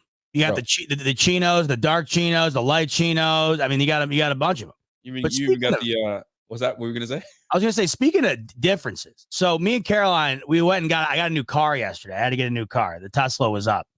So you got rid of the Tesla. Dude, it's done. And I'm not. I got questions about the Tesla. I need to ask you about this Tesla because I don't know if you just went with the hype of all this Tesla nonsense, but proceed. What did you get? What kind of car did you get? Dude, I don't even, it's not even an EV anymore. Well, I should say we had two of them. We have two of them. We have Teslas. We have a 3 and a Y. So the 3 is the car. It's like the sedan. Okay. And the Y is the crossover. It's more of an SUV. So mine was up, and we wanted to have one electric vehicle and then one gas vehicle, just because it does get a bit inconvenient at times if you strictly only have electric vehicles. Welcome back, buddy. Welcome back. Right. So I went with the gas. I'm boy. Welcome back. I'm a Subaru guy now. How about that? A Subaru guy. Yeah. Subaru. Tell me more. What's your Subaru? So Subaru Crosstrek. I'll tell you this. I was never a fan of the Subaru. It was always like way too earthy, crunchy of a car for me. Like, I always thought if you owned a Subaru, you also had to own 2 dogs and wear a bandana everywhere you went. Like, I just always thought that came with the territory. And you wore hemp. That's all you did was wear hemp, and that's what you did. Yes, exactly. Like, it always felt like it was a very targeted audience of like hikers and stuff like that, which I am not. But Caroline had a Subaru for years before we got the Tesla, and I loved it. I loved the way it drove. I just loved the car. And if we had to get another gas car, why not that? The other thing too is that they last forever. They're really durable. I mean, they last forever. Yeah. So she kind of conned me into it because she loves that car, and I had no problem with it really because I did really enjoy it as well while she had it. So I never thought growing up I'd ever have one just because I thought it was a very specific demographic that drove one. But after driving it for a long time while she had it, when we had to get another one, we wound up going with it. So let me tell you something. Subaru. You know what they call people that drive Subarus? What do they call them? You're a Subi now. I'm a Subi. You're a Subi. I'm a Subi guy. You are definitely a Subi. Subi squad. Yeah, I'm officially part of the Subi squad. But while we were out doing the Subi squad shopping, yeah. You know, I don't know if you've been. This is a whole other thing. I don't know if you've been car shopping recently anywhere here. Holy shit! Haven't yet. It's different now. It's got to be. It's awful, man. I mean, it's just terrible. It's a nightmare. It's awful. I don't know how anyone. I don't know. This is why I loved Tesla too. By the way, that no one's ever dealt with them. You don't speak with anyone when you get a Tesla. You buy it on your phone like you would buy a DoorDash order. You literally use Apple Pay. You get an email. They'll call you or text you when it is available to pick up. You show up and you drive it off the lot. You don't deal with anyone. It's miraculous. When you're going and shopping like we did yesterday, yeah, I like that Subai. I should probably make that my license plate. I should make that my vanity plate. That's perfect. I'll make that my vanity plate. But anyway, we were dealing with it, and man, it's something. I mean, it's just so antiquated. It's old school as hell. You're like bartering with these people. The person you're dealing with's got to go up to the booth and talk to the overwriter or the GM, then comes back to you 20 minutes later. And then you ask another question, and they do that again and again and again. So that was a nightmare. I'm glad it's over. So we worked up an appetite sitting here. It's basically like a job trying to get a new car. How was the salesperson? She was great. She was awesome. She was willing to work with us. My father-in-law came in, who is he is an expert at, he's a haggler. He's a 40-year business owner. So he knows, this isn't his first rodeo. He's probably owned, or he, at some point in his life, between day one to now, has owned probably 100 different cars in his life. So he's done this like the back of his hand. So he came in. He actually got the same car I got for my sister-in-law because her car was up as well. So we were negotiating two at once. It was hilarious. Like, we had to get the GM come over, and he's like, all right, I can do something for you, but not you. And I'm like, well, wait a minute. You just told him you couldn't do anything for him or me. Now you can do something for him and not me. I know you can do something for me. You just did something for him. I mean, that's the type of thing. So your father-in-law who did that? Yeah. See, your father-in-law, he's a G. He knows what to do. Because dude, it's unreal. Salespeople are. I used to sell cars for 5 years. Right? Oh, okay. Yeah. I used to. So I know all about it. So whenever you can get a 2-car deal, bro, things change. And the thing is, though, they weren't really grasping the fact that, hey, we're doubling you up here. How often are people coming in here getting 2 cars? Probably not that often. They probably think you're kicking tires. But if you're like, yo, I'm looking at the Subaru and the deal's nearly done. By the way, I want another one. I'm doing everything I need to do to get this deal done. Let's go. So they drove a tough bargain, but as did we. It wound up coming out in our favor, which was nice. So will you miss your Tesla? Well, we still have one, so I will get the fix, but I will miss the day-to-day of it, yes. But I will say I do feel nice knowing now, like we drive up to Rochester a decent amount. I'll be driving up to Buffalo a lot for the games and stuff.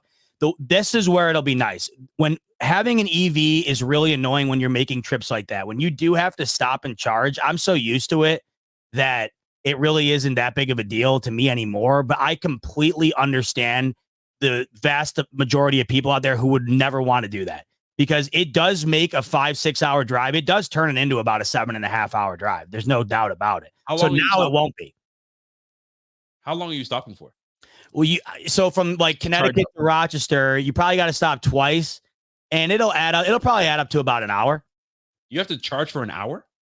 Well, it's not always that long. It depends on what you started with, right? And it also depends on what you want to finish with when you get there. Like, you can do it for less, but say I get to the house, I'm only going to have like 6% battery. You don't want that because then you're kind of screwed before you go to the next place. So it all depends on how you kind of go about it. But yeah, it'll get up to about an hour. There's different ranges. You can buy more expensive ones that have bigger batteries or whatever. But for trips like this, the gas car is better because you fill it up once and then you're done with it. So you can't really treat it like a cell phone. You know, sometimes we get reckless with a cell phone. Shoot, we got like 3 minutes. I got 2% left. I gotta get on the phone. So you're 3% on your car. You'd be like, I need to find a charging spot. If you can't find one, you're done.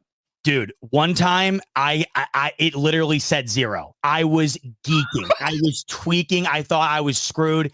And by the skin of my teeth, I made it to the charger. Dude, I was sweating. Like my heart was jamming because it'll just pull over for you. Like, and then you're screwed. And you got to have someone come over with a charging unit in the back of a truck and then charge your car on like the side of the highway. So luckily that never happened to me, but I was close, you know. But welcome dude, back, yeah. Welcome back to pumping gas. Yeah. You're gonna be with us like common folk that are sitting there pumping at the till and watching the numbers go up. I can finally be like, in this economy, are you kidding me? I can start bitching about gas again. I missed that. Attaboy. Well, listen, welcome back to you driving with a gas car. Or you Subi. You're a Subot now. Z-Bot. I love that. How about that? It took literally no time for Walter to come up with a nickname for me. Carolina loved that. I'll have to tell her afterwards. But we worked up an appetite, right? We worked up an appetite. It's literally a job going to get one of these cars. So I think Subarus are all-wheel drive, right? You have it's an all-wheel drive? Yeah, they all. I think they all are, no matter which one you get. So they're known for like the off-roading and whatever else, and so good stuff. Work up an appetite.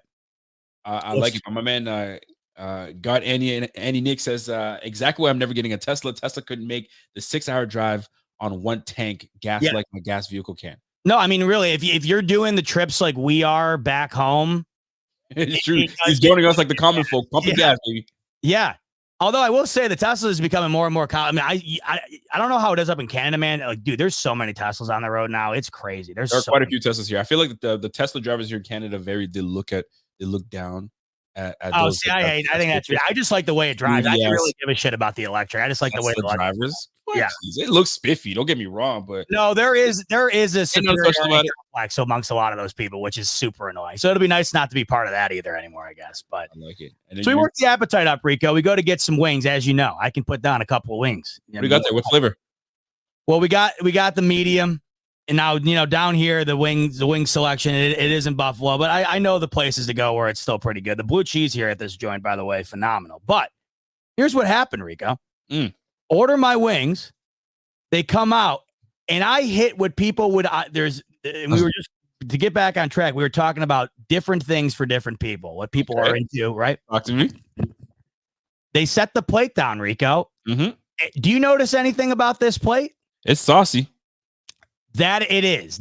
Saucy. Ignore the 10 pounds of sauce. Do you notice anything else? Bottom left. My eyes immediately go to the bottom left, but they looked undercooked. I'm talking more about in totality. Is there something that you notice that stands out? I don't see any veggies on there. We got them right there, but those are going to the side anyway. Those can kick rocks. Nobody needs. You know what? I'm not seeing what you're seeing. Talk to me. You're gonna see it, and this is beauty. I'm glad you don't see it. This is the beauty because Caroline didn't see it either. Okay. Chris saw it instantly.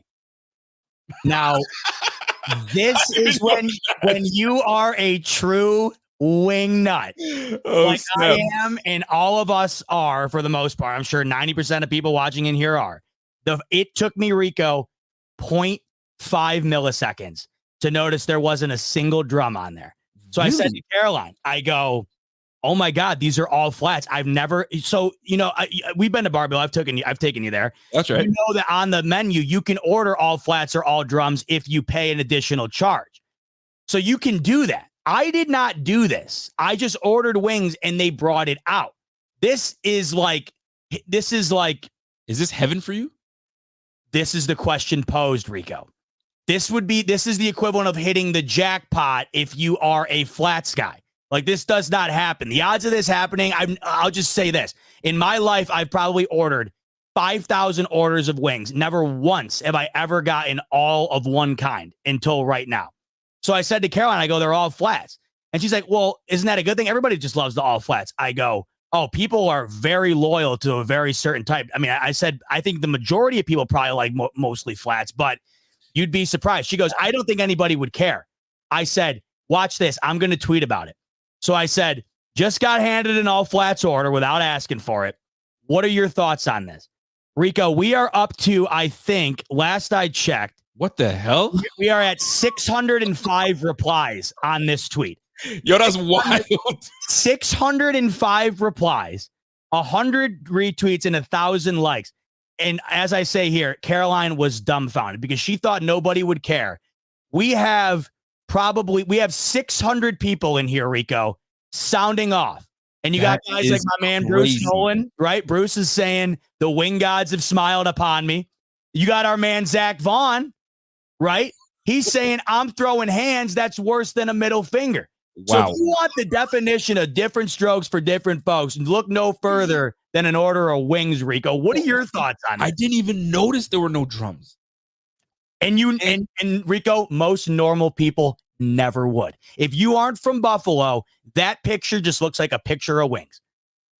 I didn't think it was a thing. It was like to just. All right, so let's talk about it. So, were you fascinated that you only got flats? Fascinated. Like okay. I was literally. It was almost like finding $100 bill, and not that of the value of it, because like the way I am. I'm pretty much a fence sitter on this. I love if wings are good, man, I don't care how they come out. If they're good, flat, drum, doesn't make a difference to me. I like the flats a bit more because you can really mow them down. I love eating them like that. You know what this does to me? This gives me Curb Your Enthusiasm. This gives me Seinfeld. Dude, this is Buffalo Seinfeld. I'm a Seinfeld guy, and this gives me Seinfeld. George gets a plate of wings. He notices they gave me all flats. Do you see this? George, and then George like, you better say something. You know? Dude, you're spot on. Or like Curb, like you see Larry David be like, they gave me all flats. They gave me all flats. Can you believe this? They gave me all flats. Is this what you guys do here? Flats. And then couldn't you see Larry David like bringing out the waiter, and the waiter's like, well, what's wrong? And he's like, they're all flats. And the waiter's like, but they're just chicken wings. And then Larry David's like, but they're all flats. And then the waiter's like, yeah, but what does it matter? What does it matter? Did you see that guy's plate? Hey, yes. What's on your plate over here? And that's what it is. And that's what it is. And so Caroline, like yourself, she's like, what the hell does it matter? And I told her, I go, watch this. We are up to over 600 replies of people arguing which ones are better right now in the replies of this tweet. Now, if I were to receive a plate of just flats, and I think after 3 wings, I'd be like, hold on a second, where the drums at? I think I would then be asking where the drums at. That's what a few people said. They said they wouldn't have noticed until later on into it. After 3 wings, I'd be like, all right, where the drums at? Because normally you'd see one drum, like, all right, let me switch it up. Because I like to switch it up. Having all of one, I just can't. I need a mixture. I need a variety. I just can't go all flats or all drums. I need a variety. I want to be able to hold a drum, and I want to be able to do the old flat trick, switch it down, get the meat, and keep going. That's what I prefer as well. Mixture of both. Yeah. That's wild though. You know what? Were the wings great? Great. No. For down here, they're about as good as it gets. We can't be talking great. We can't be talking great until I get into the 716 or at least the Rochester area. But for down here, these are really good. And the blue cheese is phenomenal, and that means a whole hell of a lot to me. But yeah, so I mean, it is wild. And then someone had said it's amazing. The guy put it like people are starting to get political here too, which is I love this. It's hilarious. Like people are like getting philosophical and political over the wings. Like some guy said, there's more pressing matters in the world than deciding which wing is better, which I thought was hilarious. And then another guy said, and I thought this was a good way to put it. He said, this is a perfect example of the human desire to argue about absolutely anything. He said, because you get a plate of wings, and to most people, it's just a plate of wings, but there are still humans, and there are clearly thousands of Buffalonians who will sit and argue about this until they pass out. Here's the thing. What pisses me more off is a simple plate of wings. In those 600 comments, there's got to be sub conversations happening. Oh, there is, bro. It's crazy. Of just people just arguing. See, there's nothing to argue here. This is more of a, hey, have you ever seen a plate with just all flats? I mean, Zach Molly, he's arguing, right? This person's like, what are you talking about? Because Zach's saying I'm throwing hands. Now, you know, Bruce Nolan, if you guys know Bruce, he talks a lot about food on his shows and stuff. So look what Leston says. Leston, formerly of the Buffalo Fanatics, with us here. Bruce says the wing gods have smiled upon me, meaning he would love this. And Leston says, I could have gone my whole life without knowing you were a flats guy. Heartbroken on this day. I mean, that's what we got going on, Rico. I don't even know what the hell that means. He's saying it's breaking my heart to know that you only that you. I know what that means, but that's just wild. I didn't take you for a flats guy. What the hell is that supposed to mean? That's the thing. Like, you know how, like, if you were like, oh, like, you know how, like, a lot of people are into their zodiac sign. Like, this would be the Buffalo equivalent of your zodiac sign. Unreal. My man Walter says, Unreal. the And guy then that you said know how there it are goes more with important the things blue cheese is and ranch, definitely a too. boneless wing guy. Well played, sir. He's a chicken nugget guy. He's a chicken nugget guy. That's what he I is. was thinking. I'm like, yeah, there are more important things, but this doesn't mean that this isn't important. How many wings can you eat in one sitting? Oh, man. You know, I've never really attempted to figure it out, but I would guess, and I'm guessing we're talking until like we get sick. To the point where you're like, I can't eat another wing. I'll be honest. I'm probably going to have to tap hard at probably like 25. 25 is a good amount. I mean, and every place has, different side wings. Yeah. There's a place. I mean, you guys have St. Louis over there or no? I'm not sure if that's a Canadian thing. St. Louis over here have tiny little baby wings. All right, you can pound those down, no problem. So a regular size wing, like what you eat in there, 25 wings, that's a good chunk, bro. I mean, I'm a big guy, but I'm a naturally big guy. As far as like eating a lot, I'm not great at eating a lot. Like, I have buddies who are skin and bone who can eat me under the table. Like, I love food, but when it comes to eating a ton of it, like, it's really tough for me. So like wings, they're easy to go down, but man, yeah, I think once I got to around the 20-ish mark, it's going to start really getting tough. Videsh, you're full of crap. Videsh is full of it. You ain't eating 100 wings, boy. You better stop that mess. Hard. 100 wings, bro. You would be on an IV in the ICU unit within the hour. I'll tell you this. One of these times, I'll do it live on the show here. One of these times, I'll order like 70 of them and see how many I can do. We'll do that at some point because I'd love to know. I'd love to figure it out. But anyway, I figured you appreciate that, Rico, because just when you think, us Buffalo fans couldn't get a little crazier, we got hundreds of people arguing about the type of wing in the comments. It's the arguing for me. I didn't take you for a flats guy. And I know it's a funny comment but then I'd look like, what? That's so funny to me. I didn't take the way you're saying it so right. Like, to call Bruce a flats guy, like, I haven't really thought about it like that, but it's so funny because it's literally, you're like, yo, I just love chicken wings, and flats happen to be one that I prefer. I will sift through and eat all my flats and maybe save the drums for later. Rico, Videsh is doubling down, saying not only could he eat 100, he has eaten 100. Are you buying this? Videsh. Yo, were they chicken wings with bone or to corroborate? Message us on Twitter with somebody who can back your story out, because this is insane. Bro, if there's no footage, it didn't count. If there's no footage, if you're gonna put down 100 wings, there's no way you can't get at least a picture of that. You got to get that on camera. It's not happening. So, yo, good on you, first of all, that you got those flats. Did they taste better because they're all flats? No, to me, the taste, there's no difference in the taste. It's all based on the. I feel like this is honestly a real thing for food. Like, you ever notice? Like, you want to know my weird thing? You guys have Chipotle up there, right? Yeah, we do. All right. I won't eat Chipotle unless it's with we don't. Do we have it? Well, not in this city. Probably in Toronto. The bigger cities may have. I'm sure you got to have somewhere. Proceed. I won't eat Chipotle unless it's with a fork that's from Chipotle. I think Chipotle tastes worse with a normal fork. I'll only eat it with the plastic fork from Chipotle. Now, your logic is a little odd in that one. It's insane. I mean, I should probably be evaluated for having that take. You absolutely should, but I don't understand. What does the fork have to do with the taste of the food? You got to explain that to me, brother. Bingo. It has nothing to do with the taste. And this was going to be my point about the wings. It really doesn't have anything to do with the taste. To me, it's got everything to do with the psychological element that goes into your enjoyment of it. Therefore, it affects the way you think it tastes, even though it actually doesn't. So I think that is a real thing here with wings. I think people think in their mind the flats are better, therefore they enjoy the wings more than they would if they were the drums. See, I get that part with the wing part, but I got to go back to the fork part. Is it because the prongs are longer so you can grab more food with it? Is it one of those silly, stupid wooden forks that they're giving out to people now? Is it there's a plastic fork that allows you to grab more? What is it? Bot's friends eat him out on eat him under the table. Is that what this? I said to eat me under the table. I probably should be a little more careful next time. What'd you say? Put that up again. I said my friends can eat me under the table, and Red, White, and Bill. He added a word into that. So there's that. People are stupid, yo. You got to watch what you say around people, especially around these guys, especially on this thing. For God's sakes, but I love it. Hit the pause. Hit the resume. There you go. We're back on it. The fork at Chipotle. Now look it. This is insane, but you either get it or you don't. There's something about the fork at Chipotle. It's the best plastic fork that's ever been invented. It's got weight to it. I don't know what it is.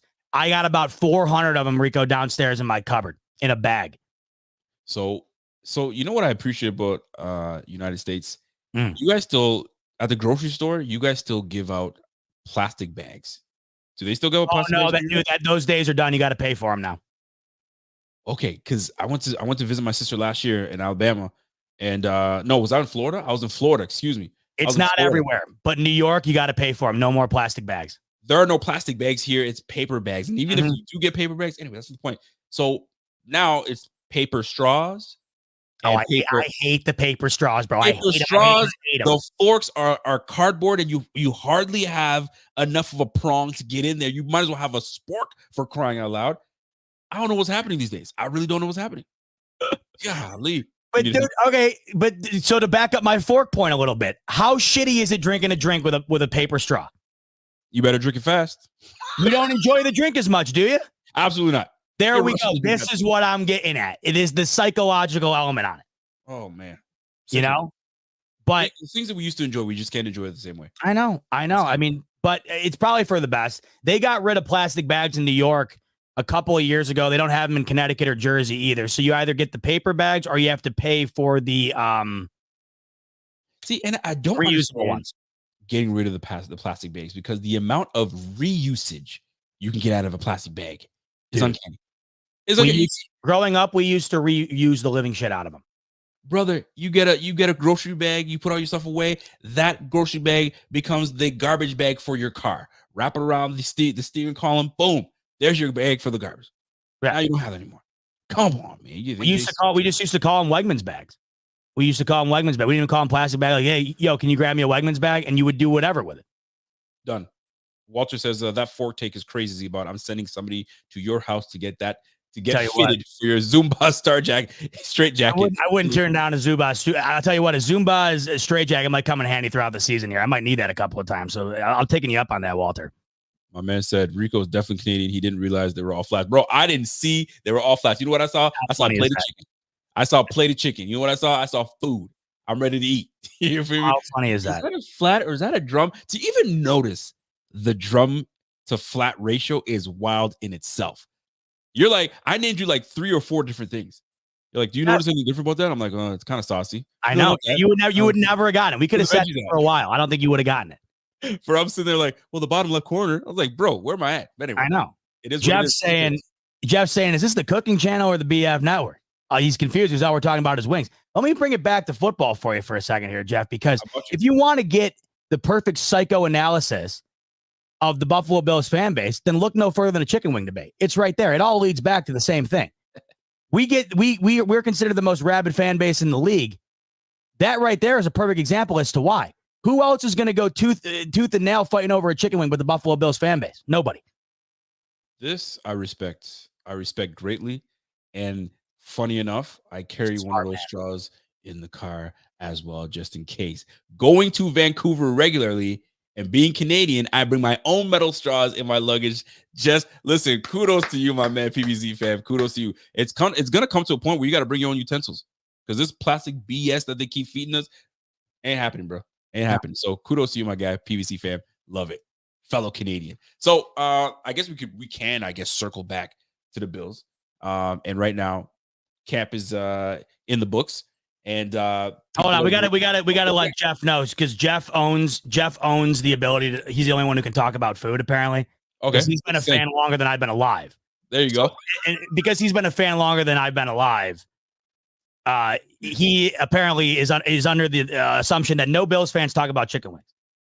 Jeff, we love you too. Jeff, we love you. We love you. I'm not getting on you, but you're sitting here trying to tell me Bills fans don't talk about wings, bro. If you were to ask Bills fans to talk about wings or steak, where do you think they're going?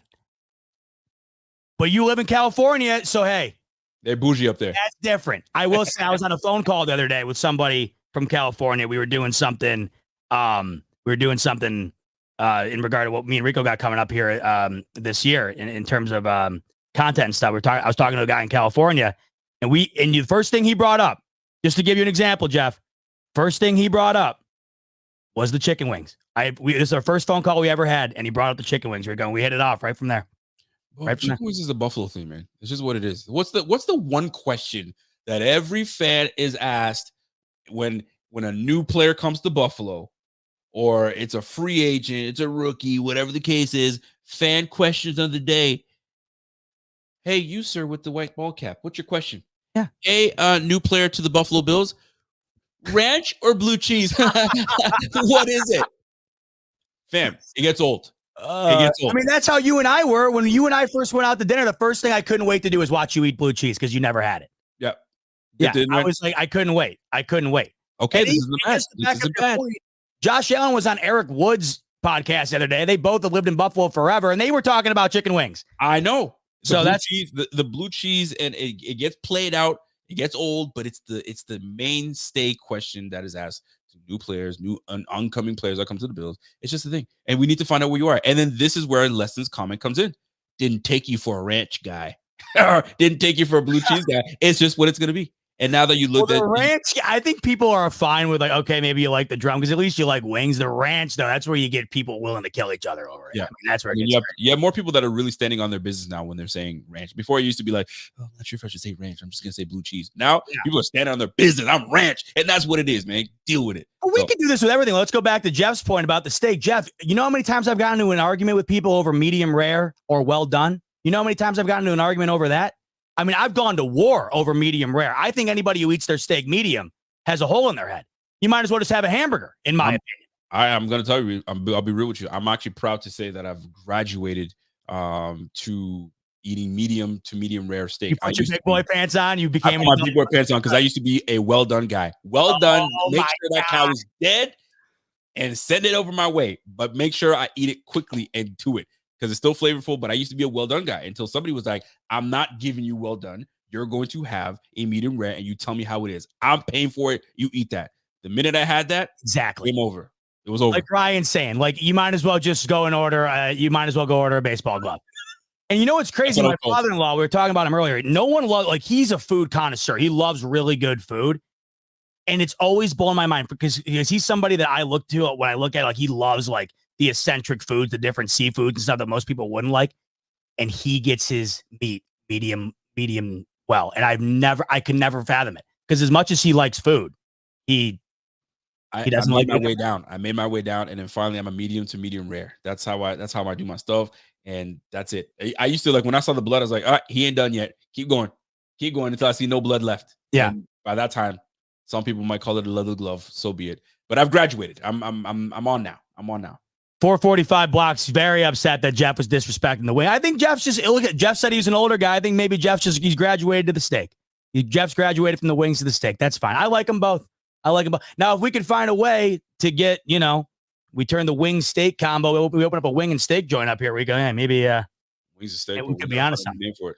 But the folks want to transition from wings to football, and we'll do just that. Because I'll tell you what, I love chicken wings. You want to know who else I love? I love Josh Allen, Rico. But I don't think people on the outside love Josh Allen as much as we do, Rico.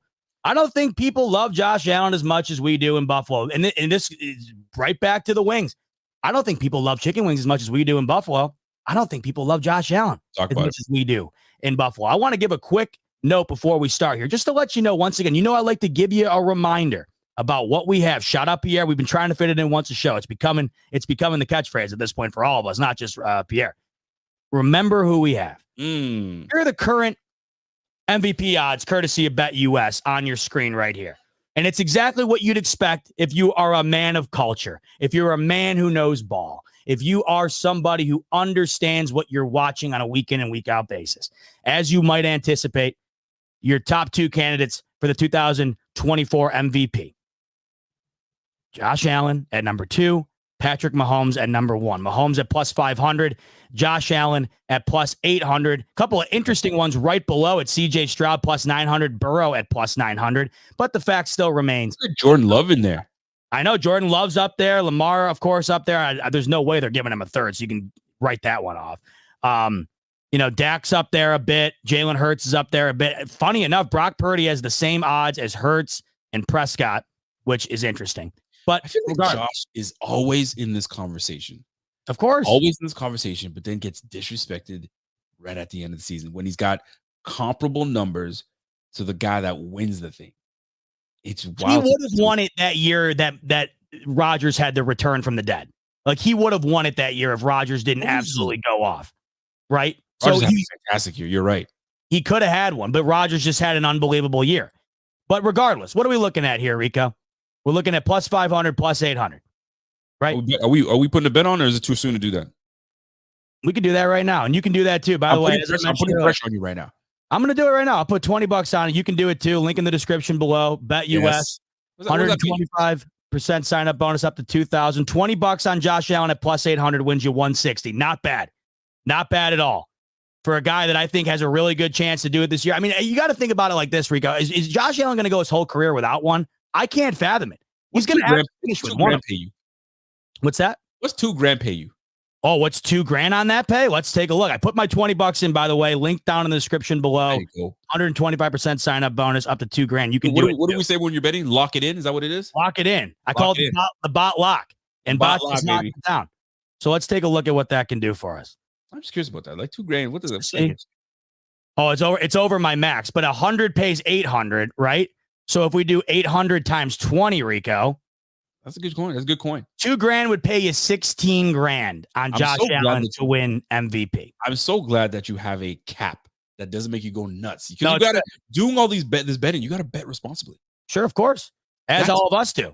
But I think that, hey, in my opinion, I find it, if I'm going to make a responsible bet, I feel like putting a little coin on Josh Allen this year. I feel like he has to win one eventually, and I think he's going to at some point. I like the odds this year, but the overarching point here is, as you can see on BetUS, he's the second overall favorite to win the MVP behind the guy that we all anticipate should be the MVP favorite every year until proven otherwise. Open that up. Rookie of the year. Is Keon Coleman on? Where's Keon Coleman on that? Oh, that's a good one. I haven't looked. We can look at Rookie of the Year. Yeah, Rookie of the Year. I'm curious to see what that looks like because I don't even know if Coleman will be on there because it's probably going to be the majority of quarterbacks, I would imagine. Let's see. Offensive rookie. I mean, he's probably got to be in there. You can't not have him in there. If he's not, then so be it. That would be interesting. I mean, it's primarily. I mean, last year you got to think up there. Last year, Rico, if Stroud didn't have the year he did and stayed hurt, Puka Nacua would have won it. So it's possible. Speaking of Puka Nacua, did you see the Madden ratings that came out? And they have Puka Nacua rated at 84 alongside Gabe Davis. He is on here, by the way, Rico. Whoever asked, you shall receive plus 2,200. So that means on Keon Coleman, $20. Oh, wrong one. $20 on Keon Coleman would win you $440. If you think Coleman's going to ball out, hit that link in the description below. Damn. Yo, if somebody's making a bet on that right now. That he's very capable. If he starts off hot, bro, he's very capable of bringing that Rookie of the Year. And you bring that Rookie of the Year, that means the Bills are fire. That means you got to also think about it like this. If Allen has an MVP year, that could very well mean that Coleman's having a Rookie of the Year type thing. Bro, you know? Listen, you can double up on that, right? 400 there. 160. You know what? I'm gonna taste that right now. I haven't even looked at this yet, and I see it there. Why not? It's $20. Bet responsibly. Bet responsibly. You sure you want to make that happen? $20. Yeah, why not? $20. An extra incentive to root on my man Keon Coleman. Why not? There it is. Yeah, I saw the Madden ratings, and I've seen the NFL Top 100, Rico, and we could talk about both of those right now because it just seems like everybody. You know, the talk is always, why does Buffalo feel disrespected? We're not, believe me, I'm the last person who wants to sit around and look for a reason to feel victimized. I think it's ridiculous. I hate it. I hate people that look to be the victim. They seek it out. So when we say, you know, the disrespect, it's not like I'm grabbing it out of thin air. It genuinely seems to be a reoccurring theme. I mean, within the last couple of weeks, we got an NFL GM come out and say Josh Allen is overrated. You got Brandon Beane having to go and defend him to the ends of the earth, to the reporters to make sure that it's known that he's not. And then a couple of weeks later, we just get the top 20 of the NFL Top 100. If you're not aware what that is, all of the NFL players vote on their top 20 players in the league. The NFL then takes those ballots, compiles it into a top 100 list based on the amount of votes each player gets. Last year, Josh Allen was ranked 8th. And even then, people would argue, well, I think he should have been higher than that. But you have a little solace in the fact that, hey, at least he's considered a top 10 player by his peers and they understand it. This year, the situation is not so nice. It's a little bit different. Josh Allen this year, according to the NFL Top 100 list, is not considered to be a top 10 player in the NFL. Josh Allen was just ranked the 12th best player in the 2024 NFL Top 100 on the outside looking in of the top 10. He is only a stone's throw away from quarterbacks like Dak Prescott, like Jalen Hurts. This also solidifies, because he hasn't been put on the list yet, that Lamar Jackson is a top 10 quarterback or top 10 player and higher than Josh Allen. So, Rico, I'll start with you. You see Josh Allen. I'm guessing you're like me. You've been following this list. You know, you see it online. You take a look whenever it pops up. And you were just waiting till the top 10 list to see where Josh Allen fell. Of course. Were you like me, and were you stunned to see his name pop up yesterday during the 20 to 11 range? Absolutely. Listen, it really doesn't matter. I don't think these players care, but some of them do, because they use that as fuel to really go out there and really do it. What? I'm only 89th on top receivers of the game, or top players of the. I'm going to go hard, right? So Josh going from 8 last year to 12 this year, it's like, what? So what? You got 4 players that outplayed me that are better than me? And you only have him 4 spots above Prescott, Rico, and 3 spots above Jalen Hurts. That's it. Now, what would make him fall out of the top 10? That's the big thing for me. What makes him fall out of the top 10? He had a phenomenal year. He had 15 rushing touchdowns. You had 40-plus scores. Like, what more do you need from me? I had over. You're telling me the league leader in touchdowns isn't a top 10 player in the league? Over 500 yards rushing, over 3,500. What is he at? 3,500 yards passing. Fam, like, what more do you want? 15 rushing touchdowns on top of that, and I'm outside the top 10? Nah. And I get it. This is the league wide. So there's some players defensively that are really good. You got some really top, big time receivers. I get that part. But fam, quarterback runs this league, man. You're not going to tell me I'm not in top 10. So I'm very curious to see who's in the top 10 and if it's justified enough to not have to leave Josh. Well, who's going to be in there? We already know for a fact it'll be Mahomes, it'll be Lamar, it'll be Justin Jefferson. Let's write this down. Yeah, so those are 3 that haven't been named yet. I'd have to look to see who else hasn't been named yet. That I can Google Justin it right Jefferson, now and see. Lamar, you got Pat Mahomes. That's definitely going to be on there. Where's Fred Warner? Did I see Fred Warner? Fred Warner was 11th. He was right ahead of Josh Allen. Who was a big time? Was TJ Watt? Was he in that top 100? He probably wasn't even in there. He might have been. Myles Garrett. Probably Garrett's one of them. Chris Jones will be one of them. I don't think he was named yet. So that's 5 players right there above. I'm just looking at someone else's list here. I think TJ Watt hasn't been named yet. Tyreek Hill hasn't been named yet. He'll be in there. So TJ Watt, I bet you he's going to be top. He's going to be in top 10. CMC as well. I don't think he's been named yet either. CMC definitely going to be in there. You know that for a fact. Who was this last year's list? No, this is just someone's personal list from the website that they made from NFL.com. Keep going down to see. I think Kelsey was already named. Tyreek's on there. It would be Tyreek. It would be Garrett because he hasn't been named yet. Lamar. That's 8 players. What's up? That's 8 players I got. I got Lamar, Justin Jefferson, Pat Mahomes, Myles Garrett, Chris Jones, TJ Watt, CMC, Tyreek Hill. I'm trying to think of who else will be in the top 10. Someone's saying Jefferson might have already been named. Wild. I mean, listen, man. It's JJ. Oh yeah, you're right. Alex, thanks for correcting us. So Jefferson isn't a top 10. Well, he's 18, which I think that's kind of crazy too. I mean, he did get hurt, but he still put huge numbers up. So go figure. Either way, though, there are going to be 11 people higher than Josh Allen on this list. So, and once again, it just comes back to the age old of the dumbest possible argument against his talent. And I figured the people who would go against him would be able to argue it better than maybe some people who are sitting on their couch and pretending to be, expert analysts of the quarterback position. But it's a little more egregious to me seeing the players themselves not vote him into the top 10. I don't know how anybody going against the guy could not think that he is a top 10 player in this league. And the fact that he's close to the top 10 tells you there were some votes for him in the top 10, and you had some that Of course. had him just outside. So, I mean, it's 50-50, but I think most people would be looking at his turnovers, bro.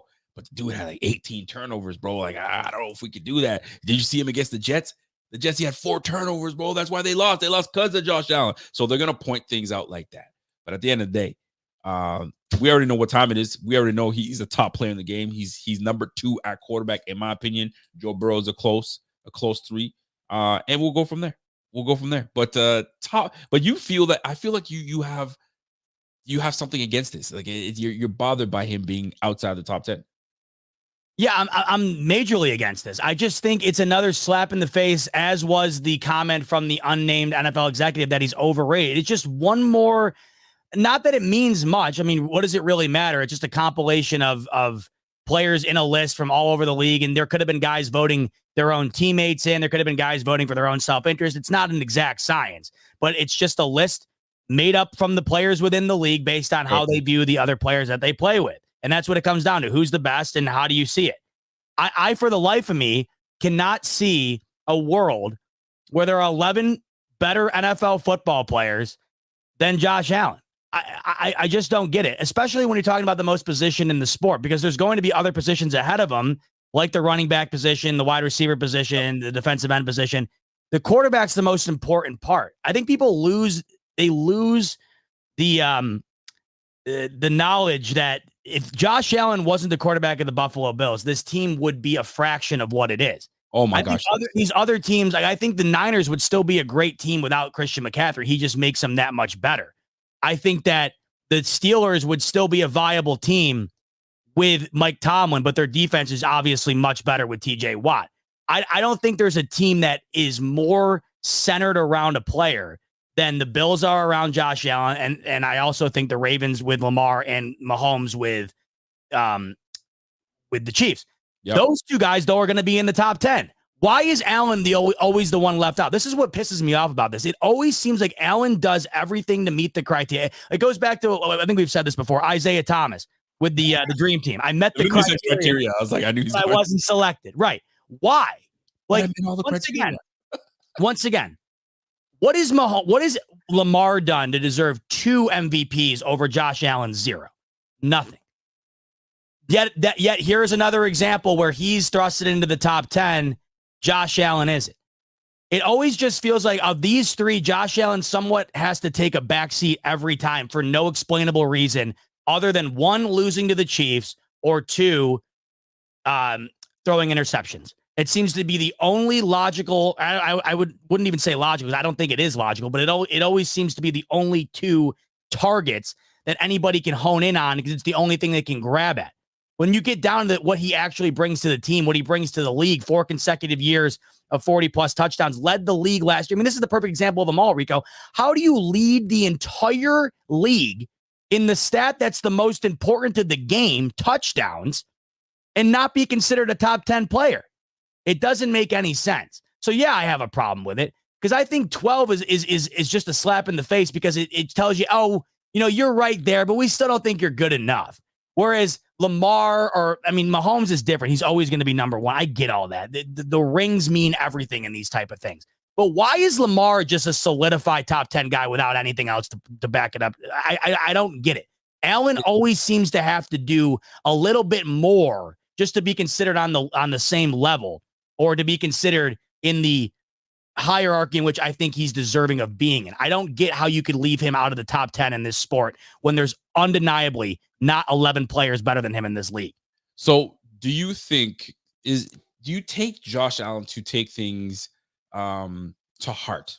Do you think he watches these things and says, oh, so you got me outside the top 10? Okay, bet. I'm going to show you what I got. Do you think he uses that as motivation, or is Josh just so in his own lane that he could care less about all this other chatter that's happening? I'm ready to roll right this second with my guys right now. F that list. I know what we got in this locker room. I'm rolling. Or do you think he harbors it just a little tiny bit just to give him that extra fuel to get going? I don't think he cares about any individual thing, but I think that there is certainly a care amongst the collective of the things that have boiled up. I mean, think about it. The guy didn't have a single Division I offer. right? He had to constantly email teams trying to get into the collegiate level, much less get to the point in which he's at right now. So there's no way he doesn't have a chip on his shoulder to some degree. He always has, and there's no way you just get rid of that. He always will. And I think what he has is a stockpile of things that just gets added to. And I don't think after a month here, where within 2 weeks you get called out by that NFL exec, and then you see this, he's not going to sit and stare at the wall with a picture of this list and be like, I'm going to go get him. I'm going to go get him. But I certainly think it's on the back of his mind. And it would be for me too, because I would look at it and be like, man, I don't know what more I could do to prove that I have. Doesn't it feel like Allen still has to continue to prove that he's earned the right to be considered a top 10 player? Why does it feel that way when with other guys, it just feels like they're guaranteed to be in there no matter what? I don't get it. I used to think it's because it's Buffalo, small market team, ain't nobody paying attention to Buffalo. But that's not the case, because you're always mentioned amongst the best quarterback in the game. So I don't know what it is. It's an odd placement to have him there, but I don't know if it's one of those situations, because I mean he's revered around the league. So what is it? Maybe it's just for clicks, for ratings, for people to pay attention to these things. Who knows? But one thing's for sure, these things get us talking, get fans talking, drums up a lot more drama into it. So then once the year begins, week 1 gets a big dub, then they'll be like, how could you guys keep this out of the top 10? And you know what? Keep that momentum rolling. Keep that momentum rolling. That's the thing, though. I get it with the NFL exec. Like, I could see him wanting to stir the pot, but this is just a collection of all these guys' individual ballots. That's what's crazy to me. Like, you're telling me out of all the league's votes, it didn't tally up to him being in the top 10 like last year. Do I think that he's better than the 8th best player in the league? Yes, but at least you're in the top 10. I don't think you really argue with it that much. Okay, you got a discrepancy here, a discrepancy there. I get it. Leaving out the top 10 to me is just, it's asinine. It's wild. Don't forget. There are players that play. I mean, obviously they're his peers, and there's some guys that look at Josh in the league. I'm sure there are some guys that look at him like, bro, I played against him. He's overrated. If you do this and this, he's just like another quarterback. So I ain't buying it. I'm not buying any of that stuff. He's not a top 10. He's not as good as XYZ. I'm sure there are a handful of players that truly believe that. And then you got some guys that be like, yo, this guy's a dog. Like, you kidding me? I played against him. He's lit us up. So this is where he belongs.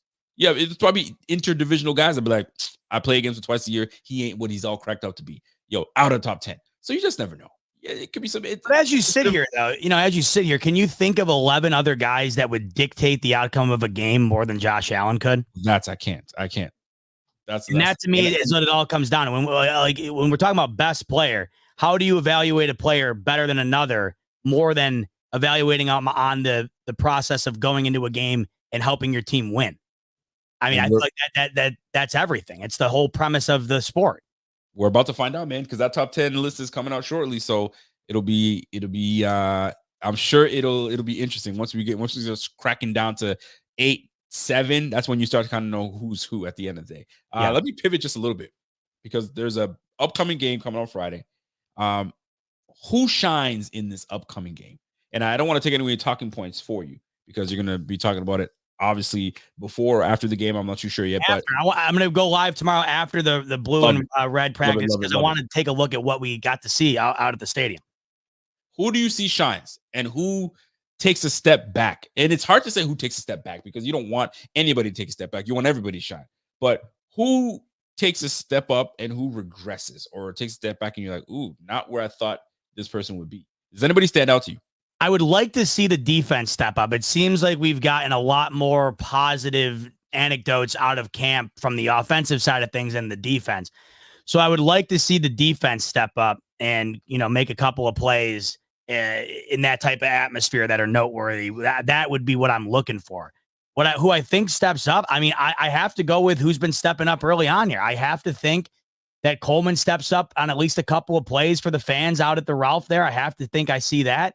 I think Kincaid does the same. I think Curtis Samuel as well. I would love to see this wide receiver core. I'd love to see each one have a play or two of note that we can talk about afterwards, as well as mixing that up with the defense also getting their fair share as well, because you got to have some sort of balance.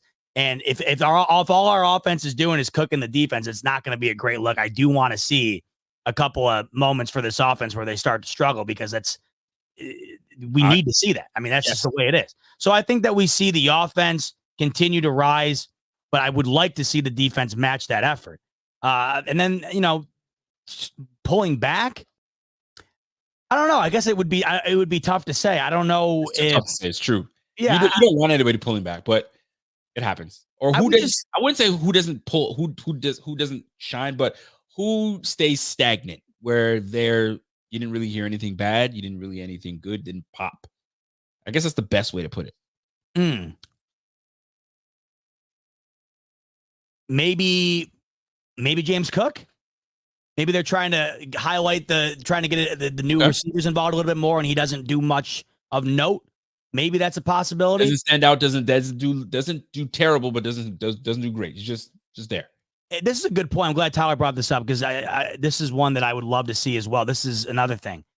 We'd like to see how the offensive line holds up as well, because we keep talking about this offseason, the success the Bills had last year being massively benefited by the best year this offensive line has had with Josh Allen at the helm. Have to see that this year. So I guess a guy you might want to lock in on would be McGovern. See how he looks in this type of environment. See how the line's looking. I'd like to just see a balance, but more than anything, I know I said I want to see the defense have their moments. I do want to see this offense, who has been really showing out, it seems, early on in camp here. I'd like to see that continue, where we leave the practice tomorrow night and say, man, they're doing this. They're doing this everywhere, not just at camp. They brought it here for the fans as well.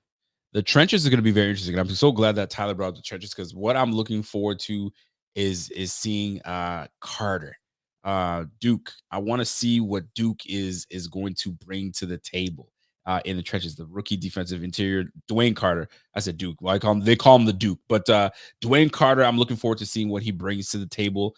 The interior lineman that we drafted, and Javon Solomon. I'm looking at the rooks. I want to really see what the rooks are able to do on the defensive side of the ball. Jamarcus Ingram seems to be making some noise. He could be that Dane Jackson / Levi Wallace type player where he's developed and you can count on him to be in the game. So he can play inside, he can play outside. That's great. I really want Kyrie Elam to have a freaking huge game. That's a good one. And he looked good today as well. Apparently, that came out today. He looked good today. And it's like, I don't want to say he's knocking on the door, because it doesn't seem that there's any indication that he's knocking on the door potentially to be starter. But it's very plausible that, bro, he's going to be playing a lot more than we anticipate because of the abilities that he brings. He brings length and speed, and now he's going into his third year with a lot of confidence. So, like you said it earlier, that first game against Arizona, if we are struggling against Marvin Harrison Jr., and we need someone to kind of be in his hip pocket, you might see Kyrie Elam on the field a lot. So I really want to see him build on what he's been doing all training camp in this blue-red game and leading up into, obviously, the first preseason game. What's Sal saying on there? Sal just said that this afternoon, Kyrie Elam had a really good red zone session. Sal said that he did a great job to fight at the pylon and knock the ball away from the taller Mac Hollins. And then later on, he read a swing pass perfectly and almost stepped in front of it for a pick six. So good one on you, Rico. That's definitely one we'd love to see tomorrow as well. We know for you and me both, Kyrie Elam is one of those guys we have our eye on this year that we'd really love to see evolve. Absolutely. Because we're rooting for the guy. Yep, for sure. And I want to see the chemistry between Josh Allen and Kincaid continue. And more importantly, let's look at the O-line. How does Osiris Torrance look? Lyle Collins, depth piece. He got hurt a little bit today, so he's a little banged up. I want to see what this depth at lineman look like too. So it's gonna be fun, man. It's a shame that we won't be able to watch it. You guys will be watching it live, so I'll be obviously taking notes while I'm away, and then I'll be joining the live show if I can. If not, I'll be listening, and you'll be kind of dropping dimes and letting us know how it all played out and what your views were on. Yeah, I'm looking forward to it. I won't be there, obviously, but I'll be following close on Twitter. I wish they would do a live stream of it. I don't think that's a thing, but we'll be able to get our look at it soon enough next week against, I believe it's the Bears, I believe, the first training camp game, or excuse me, preseason game on the 10th. So we're not too far away, but that kicks off tomorrow at 5:30 at the Ralph. I'm sure a bunch of you guys will be going. That'll be fun. It's your first real look at kind of an organized setting before you get into the preseason games. And really, it's really your only organized look with starters. The starters aren't going to play much in the preseason games, I would imagine. I mean, maybe they'll play a little bit. I think they played a little bit last year. Did they not? They'll play a little, but not very much. I mean, Caleb Williams, they're actually holding Caleb Williams out, and Aaron Rodgers, I know they're holding him out completely. They are, yeah.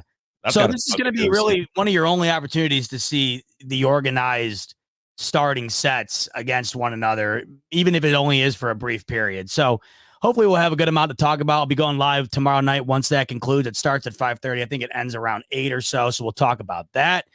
And then tonight as well, I know it's not Bills football, but hey, folks, it's NFL football nonetheless. The Hall of Fame game. It's the inaugural 2024 game. That means it's here, baby. Tonight we have actual NFL football being played. I can bring it, damn near bring it to here to my eye, Rico. We are almost there. It's amazing. We are almost there. Well, folks, I mean, listen, man. A couple more days until it's tomorrow it's the game. So what you guys sound off in the chat once this the stream is over. What will you be looking forward to seeing in this upcoming game? Who do you want to have your eyes on? Who will you have your eyes on? Who's going to this game? Are there tickets available? Are you trying to sell them? Are you trying to give up some tickets? Let us know what your thoughts are, and who are your top 3 players that you're looking forward to seeing. Both offense, defense. Let me know. Is special teams going to be something that you're looking at? Is Tyler Bass going to be of interest? Oh, that's a good one. Who's going to win the punting matchup between Sam Martin and Browning? Big. Yo, listen, some competition happening, man. There's a lot of stuff to look for, man. There's a ton. There's a lot of competition. So we'll see how it all shakes out and plays out. Who's going to be a punt returner? Is it going to be Daquan Hardy? Is it Khalil Shakir? So lots to pay attention to. So appreciate everybody you guys tuning in, man. What else you got on the docket there, Z-Man, before we get out of here?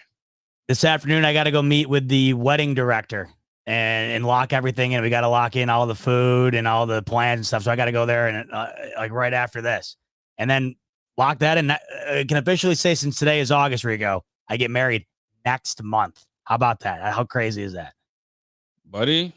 Good on you, man. Big decisions being made. Good on you. You chose yourself a good lady. She's going to hold you down. I'm trying to get the first ring secured in September so we can get that second ring secured in February. You see what I'm saying? I hear everything you're saying, man. So from someone that went to year 15, you're about to jump into first year marriage shortly, man. It's going to be crazy.